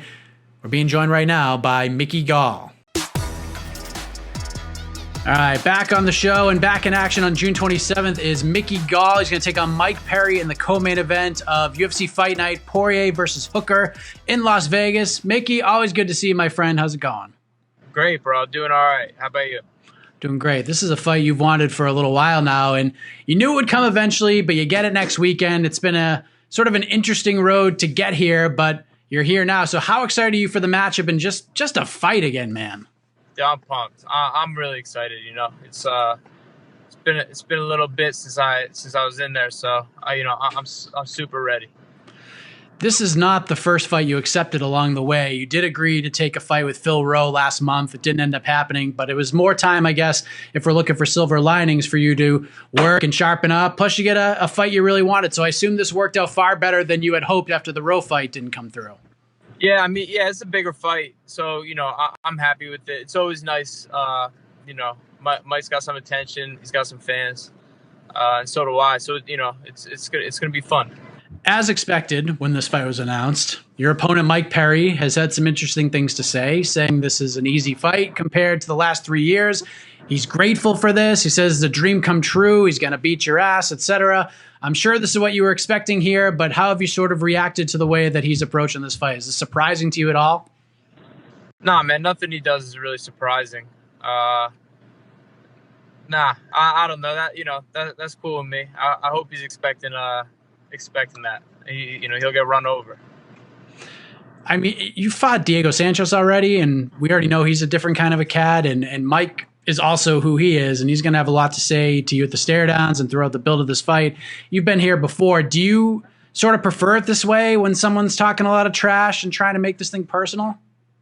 Yeah, kind of. Yeah, I think it makes it fun, and I don't need any other like fires to be lit. I got a burning fire in me, so I'm just excited to get out there and just do what I do. Like it's like when I get in there, it's a release. I get to tap into my dark side, and I get to go wild, and I'm excited to do that.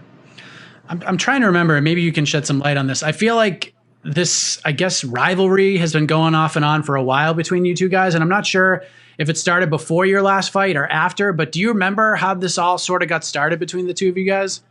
I think when I was training with Cowboy, when he fought Cowboy, I remember he was like, "Oh, F Mickey Gall," or like something like that.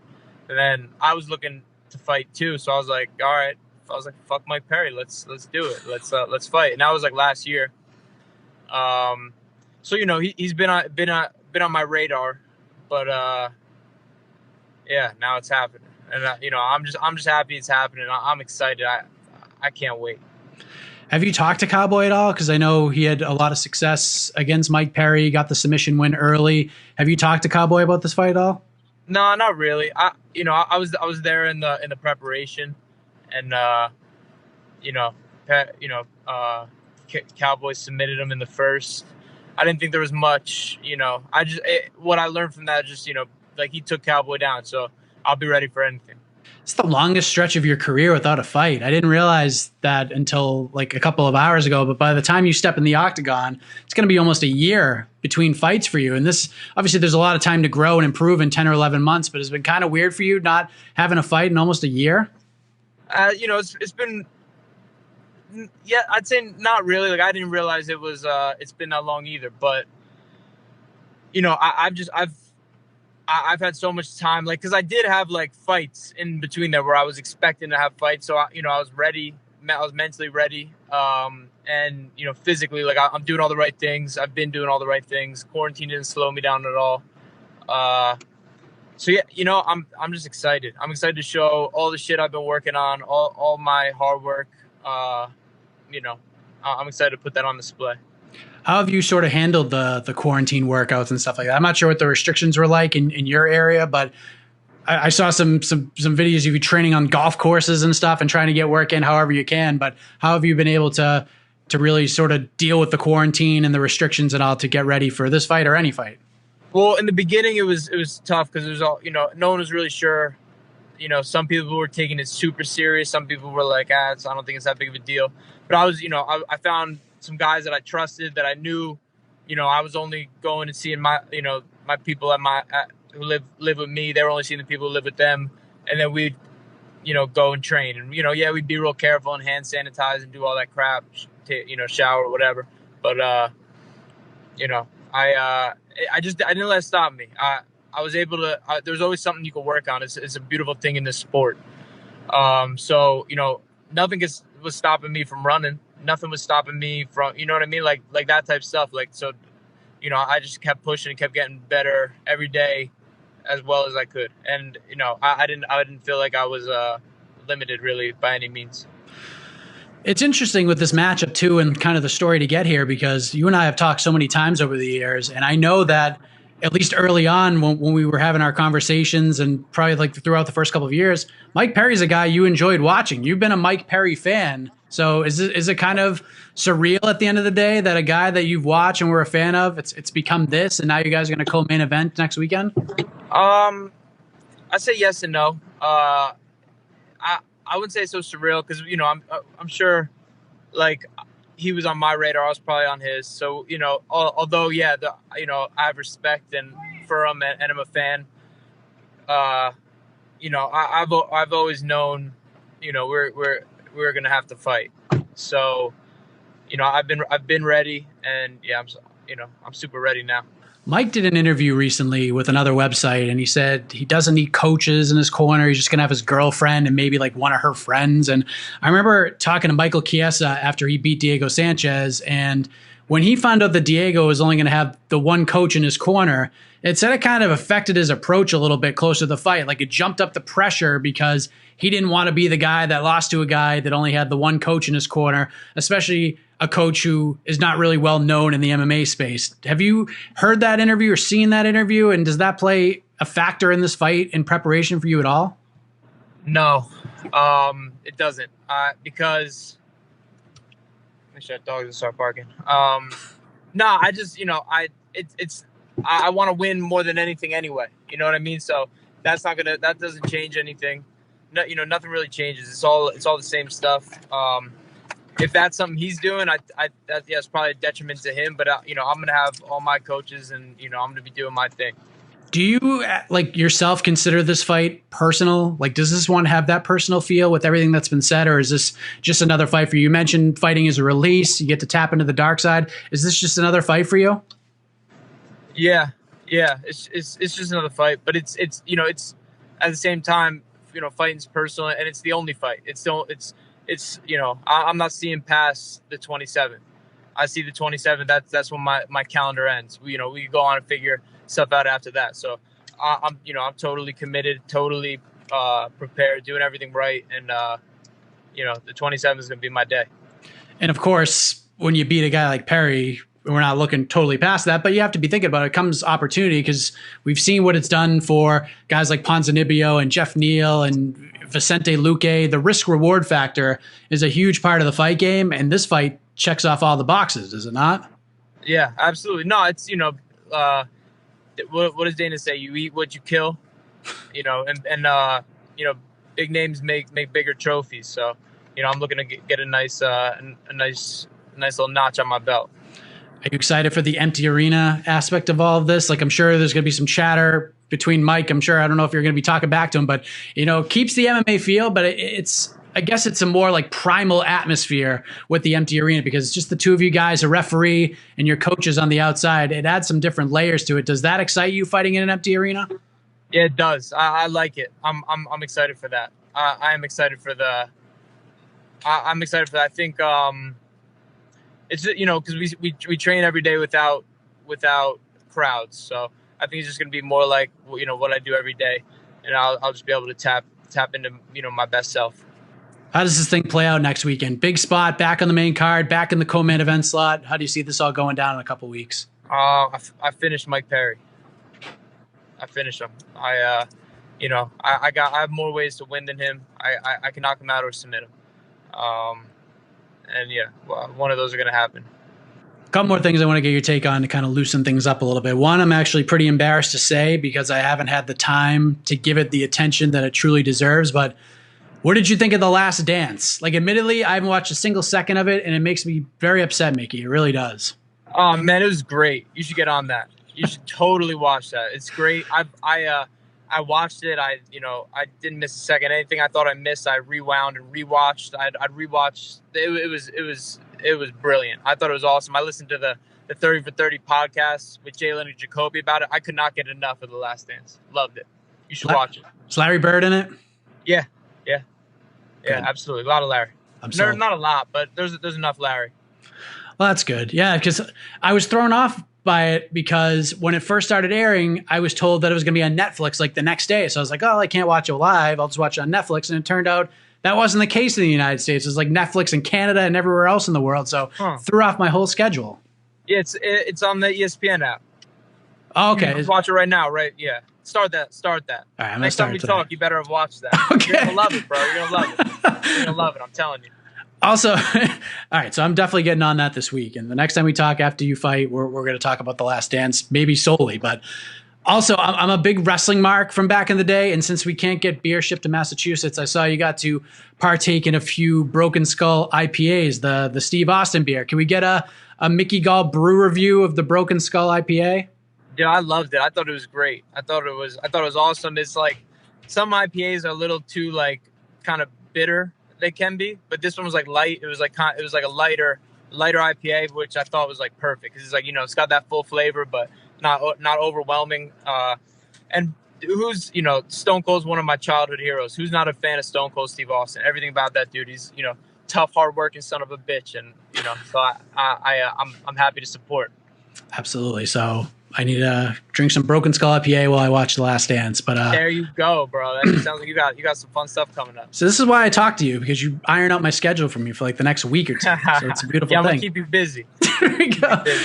How's everything going at the soup kitchen, by the way? Like, we talked a lot about that the last time you were on, but with things slowly starting to come back from COVID, and you know, we still have a ways to go. How have things been going over there since you and your family are very much attached to St. Anne's and Newark?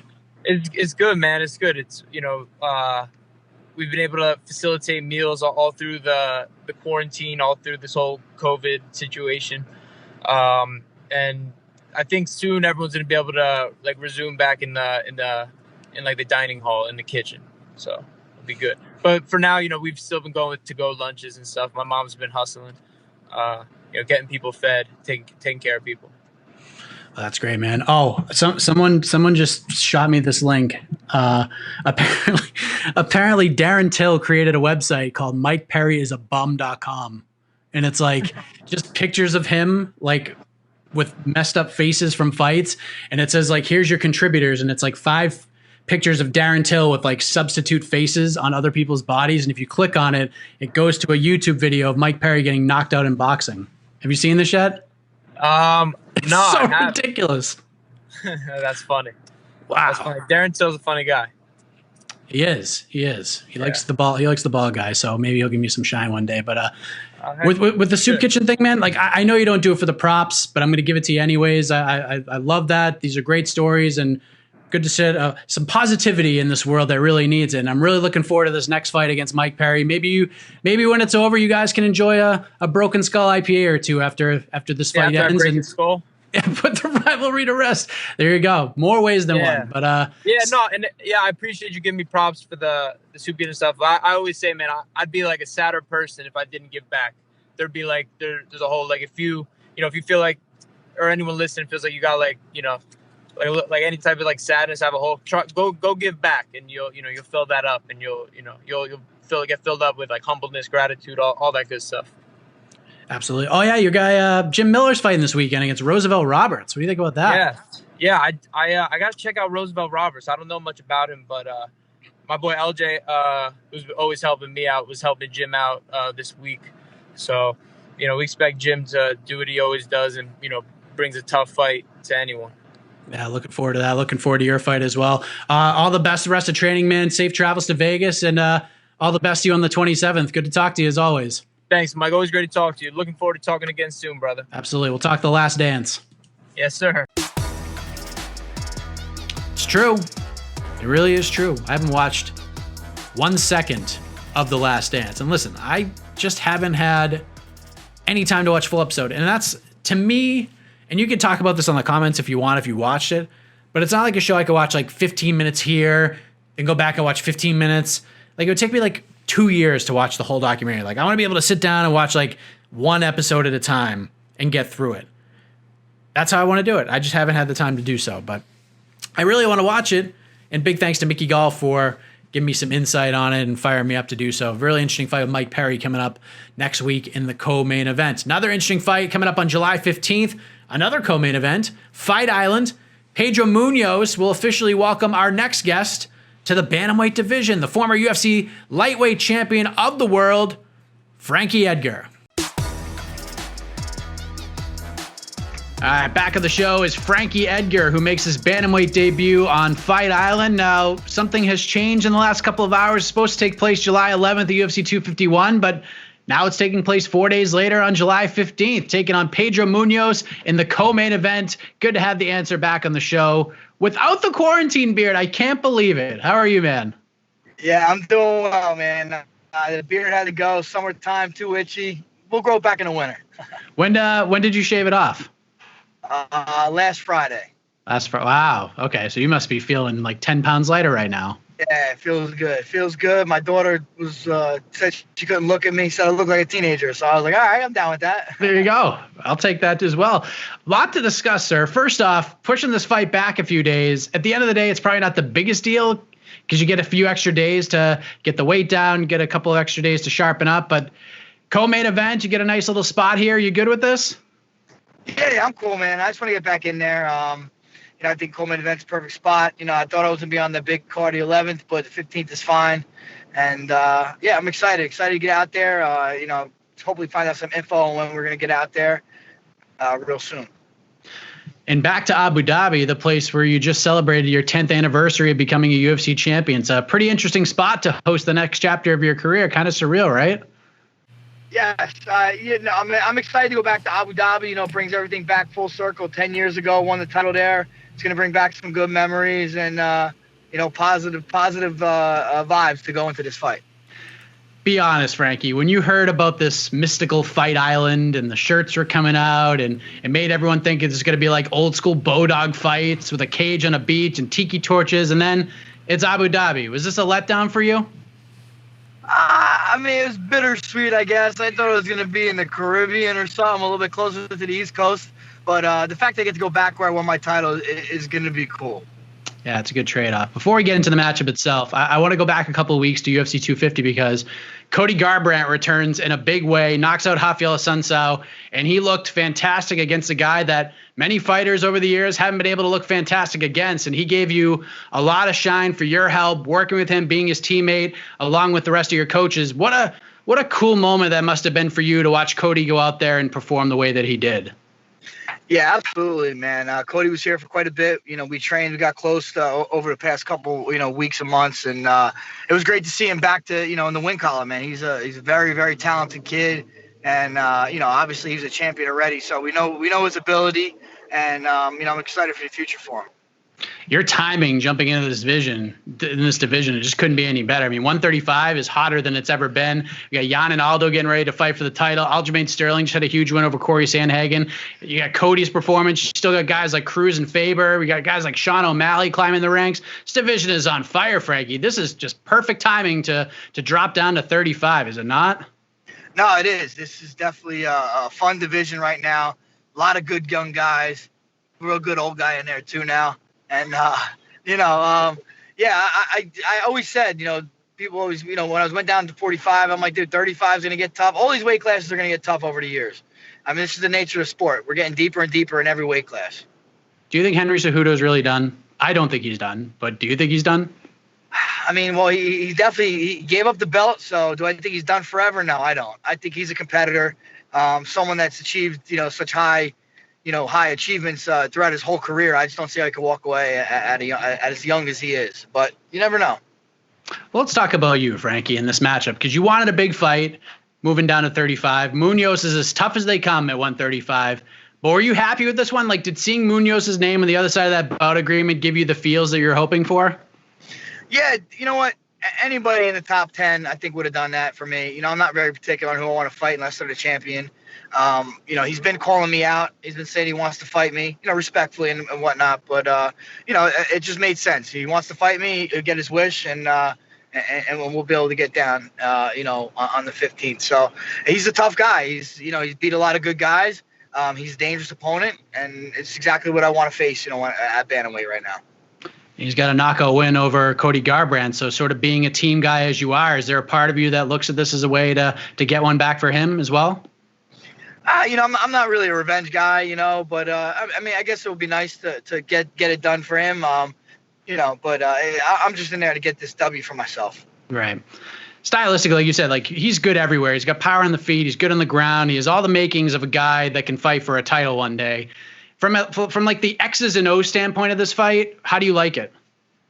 Yeah, I like it. We're similar guys. He comes forward, I come forward. He's got very good, chokes and jiu-jitsu positional stuff. So, I got to be aware of that. But, I feel good with this fight. I might even have the reach. I may even have the reach for the first time in my career. Without the beard, I'm sure the weight has dropped dramatically, but I know we're about around a month or so away from this fight, but how are we looking right now getting down there? Yeah, I'm right on my descent plan. I'm right where I need to be. Everything's been going really good. No BS. I think I feel better than I have during most of my camps, and I think it has to do to the fact that I'm just constantly putting good stuff in my body.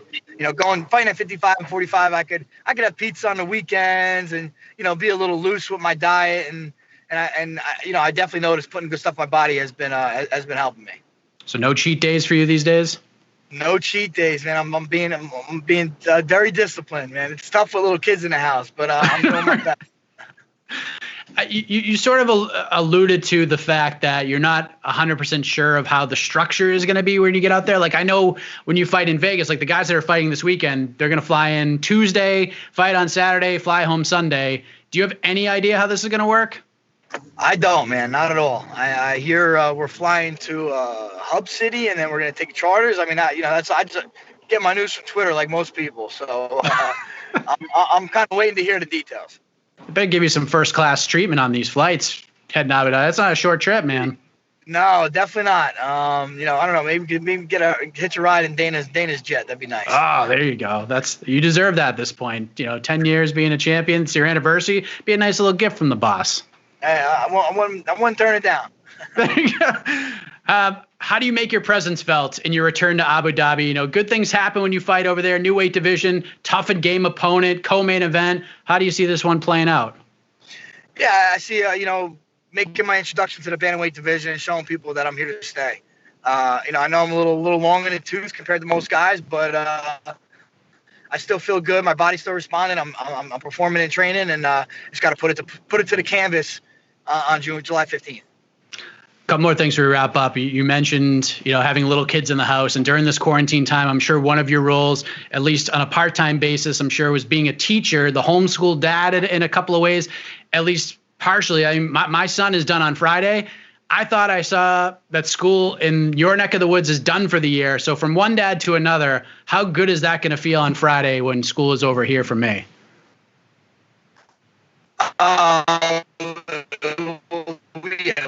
We were done last week, so that was we were waiting. We were counting down the days, all of us as a family. And I wasn't much of a teacher. I was more of a warden. My wife was the teacher. I was a disciplinary.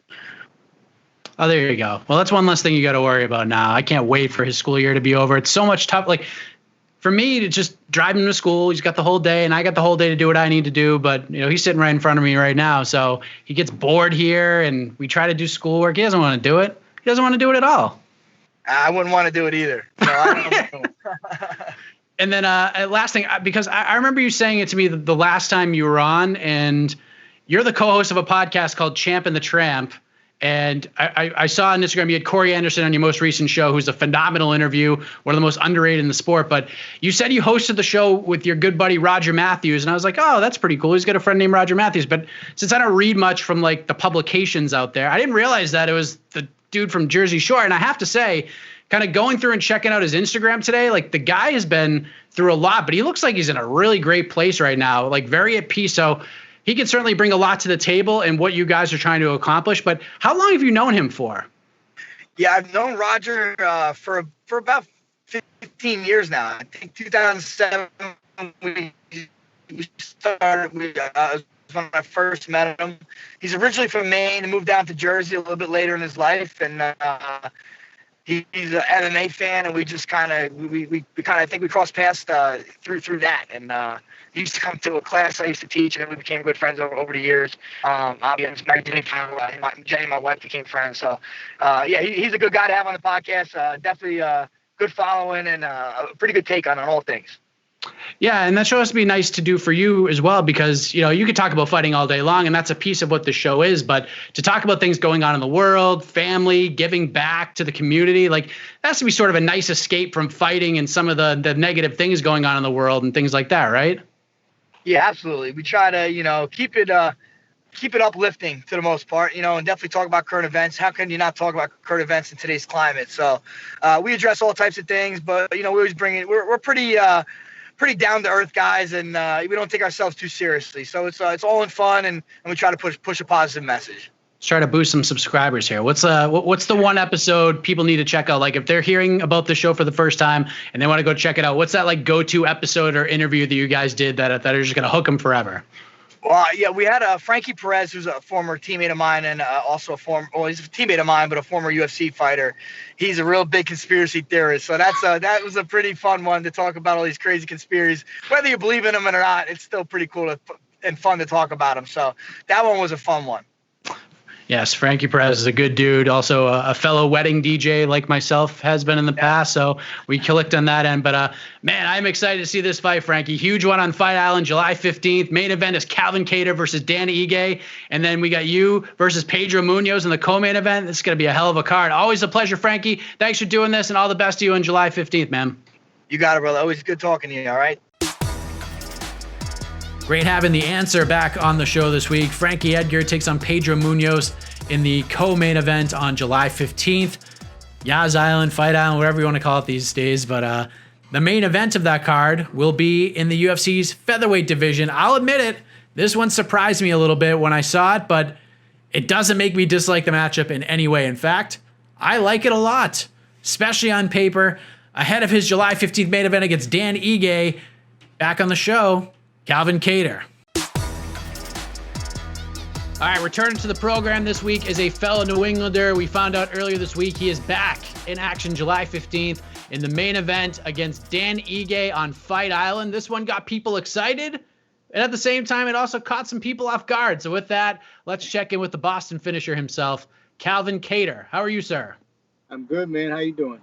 I'm doing great. First question I have for you, it's almost like a continuation of our last chat.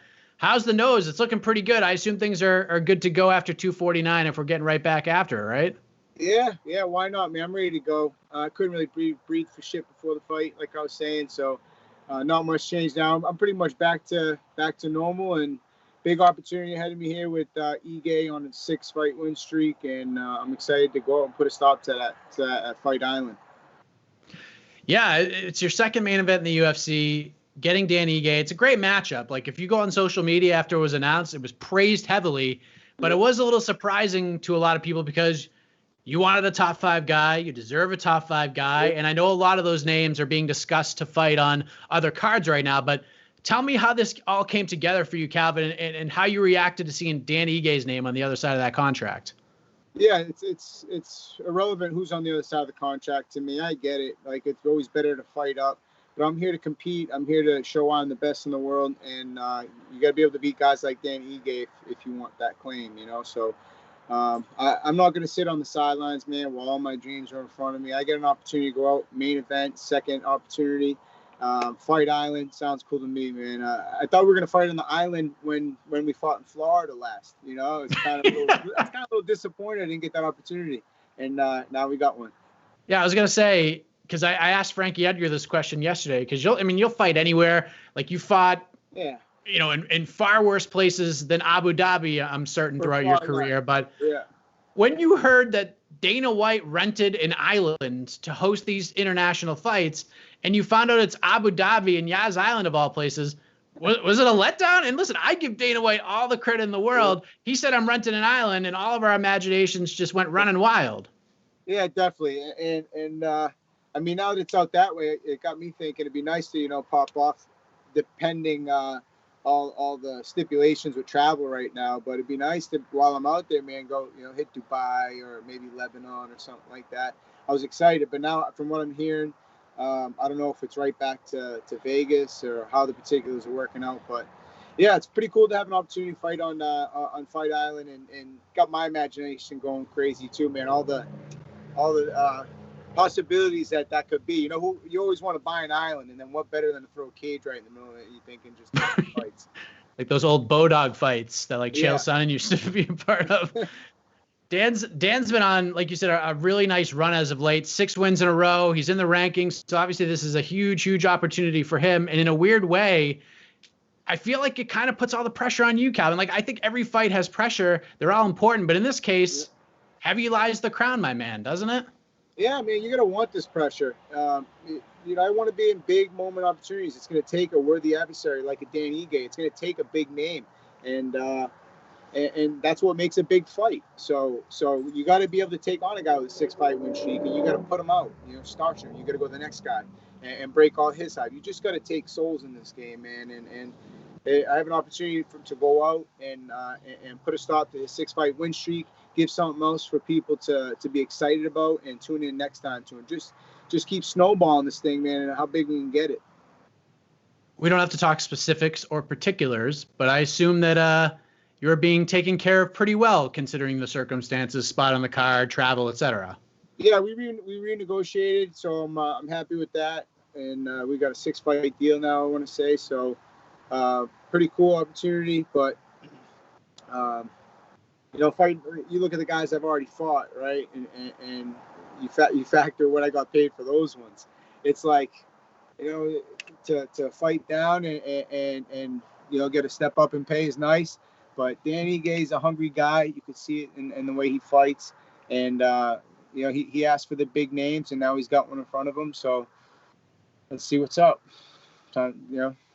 So I'm going to put you on the spot. For it, man. You ask for it. These guys ask for it. And then when it comes, you know, it's like I haven't turned anybody down yet. And you know, whoever wants it can get it. Like I said, whether it's on the way up or when I get to the top and they're trying to climb, you know, either way, I'm ready to take on anybody and everybody. I'm going to put you on the spot here, Calvin. A, did you watch Dan's last fight with Edson Barboza? And B, if so, how did you score it? Because there aren't a lot of people who scored it for Dan. Like, if you look at, I don't know if you're familiar with MMA decisions. It's where, like, media members all go on Twitter and they score the fight and they sort of put it all together. Out of 18 media members, 16 of them scored it for Edson Barboza. How's about, you know, what did you think of that fight? I saw the fight. Got to be honest, it was very close. I have to watch it again. I tried pulling it up, but my connection was bad. And but as far as you know, he's done what he's had to do with the last 6 guys. You know, it's close. When he got on the mic, called me out. My buddies had a laugh at that. You know, they think it's a good checkpoint when you start getting called out. But you know, at the end of the day, I don't know if there's such thing. I mean, you can call people out in a respectful way, but still, it's like, you know, we're gonna fight. We'll be friends after the fight. But as far as I'm concerned right now, if you're on the other side of the octagon for me, last thing I want to do is show you any respect. The card is shaping up pretty nicely as well. I mean, we got Edgar and Munhoz in the co-main event spot, but oh, nice. You know, yeah, it's pretty solid. They moved them from July 11 to the co-main event of this card to sort of build this thing up a little bit. But after that fight happens, it's you and Dan Ige at 145 pounds. Patriots mentality, no calling shots. But outside of just getting your hand raised, what's the goal on July 15th? Like you said, going out, I want to win impressively, however many rounds it takes. I had a big moment opportunity in Russia, being the main event, and felt like we ran out of time. Feel like time won't be an issue this one. It's more about who can get the job done. So for me, it's another big opportunity to get a win as a main event. That's still a good little checkpoint I want to get to. And Dan Ige is a perfect opponent to have that opportunity with Yas Island. 4 days before your fight, a very important fight in your division is going to go down. The rematch between Alex Volkanovski and Max Holloway for the featherweight title. I'm sure that's a fight you'll be watching very closely. Can Max Holloway get it back? Do you see a way that this fight goes any differently than the first one? Honestly, who knows? I think it'll be a good fight, but I'll tune in. But for right now, it's just all Dan Ige, man. I don't give a shit about none of these guys above me. He's got my sole attention, sole focus. I'm coming after him, and right after Ige, I'll pay attention to what happened with these guys and who we're gonna put our sights on next. But for right now, it's all Dan Ige. It's like listening to Bill Belichick right now. It's unbelievable. And it's the mindset, man. There's a reason you can't be spending your energy on some dumb shit that doesn't affect you yet. It's like, whatever. Those guys will come, man. Only focus on what you can control, and that's working out every day. I got 3 weeks before we leave for Fight Island, and then from there, it's game time. So do you, you sort of mentioned it, and I know you're not 100% sure, but have you heard anything about how that works? I heard charter planes, and you guys will head over there, and I've heard so many different things about it. Some people have told me you're there for the whole month. Some people said that you're there for a couple of weeks. Do you know anything? What's going to happen in terms of when you go home? 5 months, man. I've just been rolling with everything. And when they tell me it's time to fight, it's time to fight. Make weight, handle the things that are within my control, like a true professional and to the best of my capabilities. But outside of that, man, let Tyson worry about the particulars and handle that with the UFC. Just tell me when, where, and I don't even really got to know until it's time to go. So keep it pretty simple, and I try not to be a headache for the guys at the top because, like you said, I run the promotion over here in New Hampshire, and it's tough getting calls up the ass, about little details that they could have maybe found out on their own, this, that. I'm always ready to go, man. I try to keep it light and keep it moving. I'm so disappointed in myself because I made a vow that I wouldn't bring this up because I know everybody asked you about it and everybody asked about me too. And I'm sort of sick of talking about it, but it's one thing to hear about it. It's another thing to see it with your own eyes. Careful, man. I might be losing connection soon. Tom Brady in the Bucs jersey, dude. Listen, man, he's got nothing else to prove to either of us, Calvin. Yeah, I get that. He's won us so many titles, but seeing the photos that came out this week, it's a little weird, dude. It's a little weird. Yeah, you could talk about, it's cool. Yeah. It's going to be weird fighting with no attendance. Yeah, it's going to be weird. And all of a sudden you're in there and it's like, oh shit, you see it. And it's like, oh, it's kind of weird. Tom Brady's going, it's all fun and games until you see him on the other side of the huddle. Yeah, seeing those photos pop up. Yeah, I think it was yesterday they came up on Twitter. Brady in full jersey making the calls. I'm like, oh my God. Yeah, I like his mindset though. You got to have that edge. He's got a little edge, a little flair to him this season. I can't wait to watch him play though. Yeah, he's got some good receivers too. So interesting division. In Bill we trust, man. In Bill we trust. I'm still rather confident about the Patriots, Calvin. People are they're burying us already. Yeah. I feel good about it. I think we're still going to be okay. Would be sunk. Other teams wouldn't know how to respond, but I feel like we're very system based, and you've seen that over the last 2 decades, right? And you become too big. If you worry too much about the name on the back of the jersey than the one on the front, then see you later. So we'll see how that works. We just need a new leader to step up and lead the team from a player standpoint, I think. But I'm excited. Next man up. That's how it works. But hopefully. Next man up. Hopefully we get the Bruins in August, right after you get home from Fight Island, some playoff hockey. Then we get the Red Sox. Looks like that's going to get all figured out here. So, But next stop for Boston sports, Abu Dhabi, July 15th, Calvin Cater versus Dan Ige. New England Cartel. Always a pleasure, sir. Safe travels to the island. All the best to you in the fight, man. Yeah, thank you, man. We got one here in New England, man. It's about time people start recognizing it. Hopefully Fight Island will be one step closer, man. Good talking to you. We got it done. 7 up, 7 down. What a show this was. And a big shout out to Casey Leiden on the production. He was probably in our Slack channel throughout this week as these guests are all being confirmed. Like, really? Another one? But that's why he's the absolute best in the business. And it's an honor being able to work with that man. And it's an honor to work with everyone over at MMAfighting.com. Big thanks to Esther Lynn, another absolute legend, for the graphics and just making everything look so cool. And that actually reminds me, let me just pull this up real quick, because during this chaotic time in the world and in the country, some of you may be looking for a way to help out some worthy causes and maybe look like an absolute stud in the process. And you could do so by grabbing yourself an All Elbows t-shirt. These are really, really cool. I'm actually going to place my order tonight. And for reals, that's happening. So website is allelbows.bigcartel.com. And it's spelled out exactly how it sounds.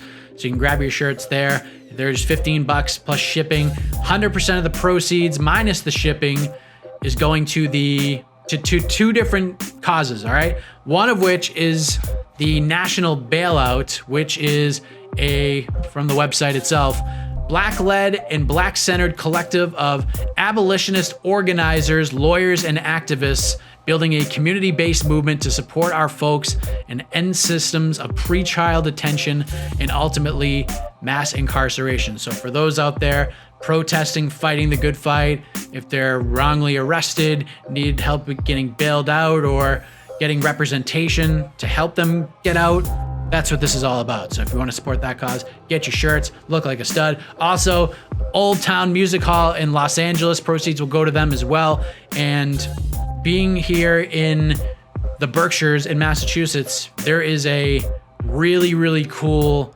nostalgic, old school looking theater in one of the cities in Berkshire County, Pittsfield. It's called the Colonial Theater.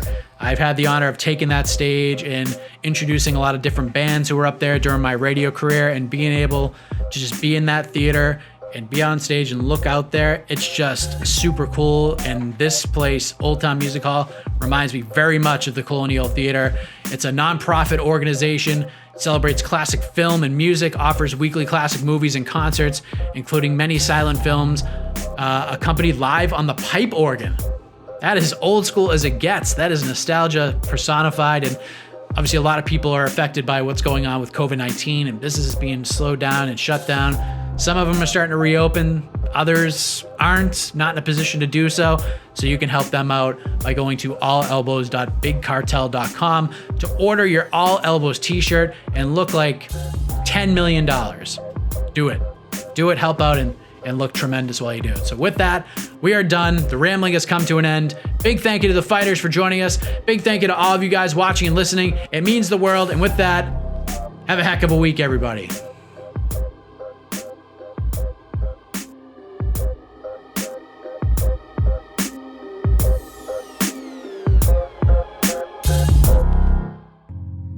You're listening to the Vox Media Podcast Network.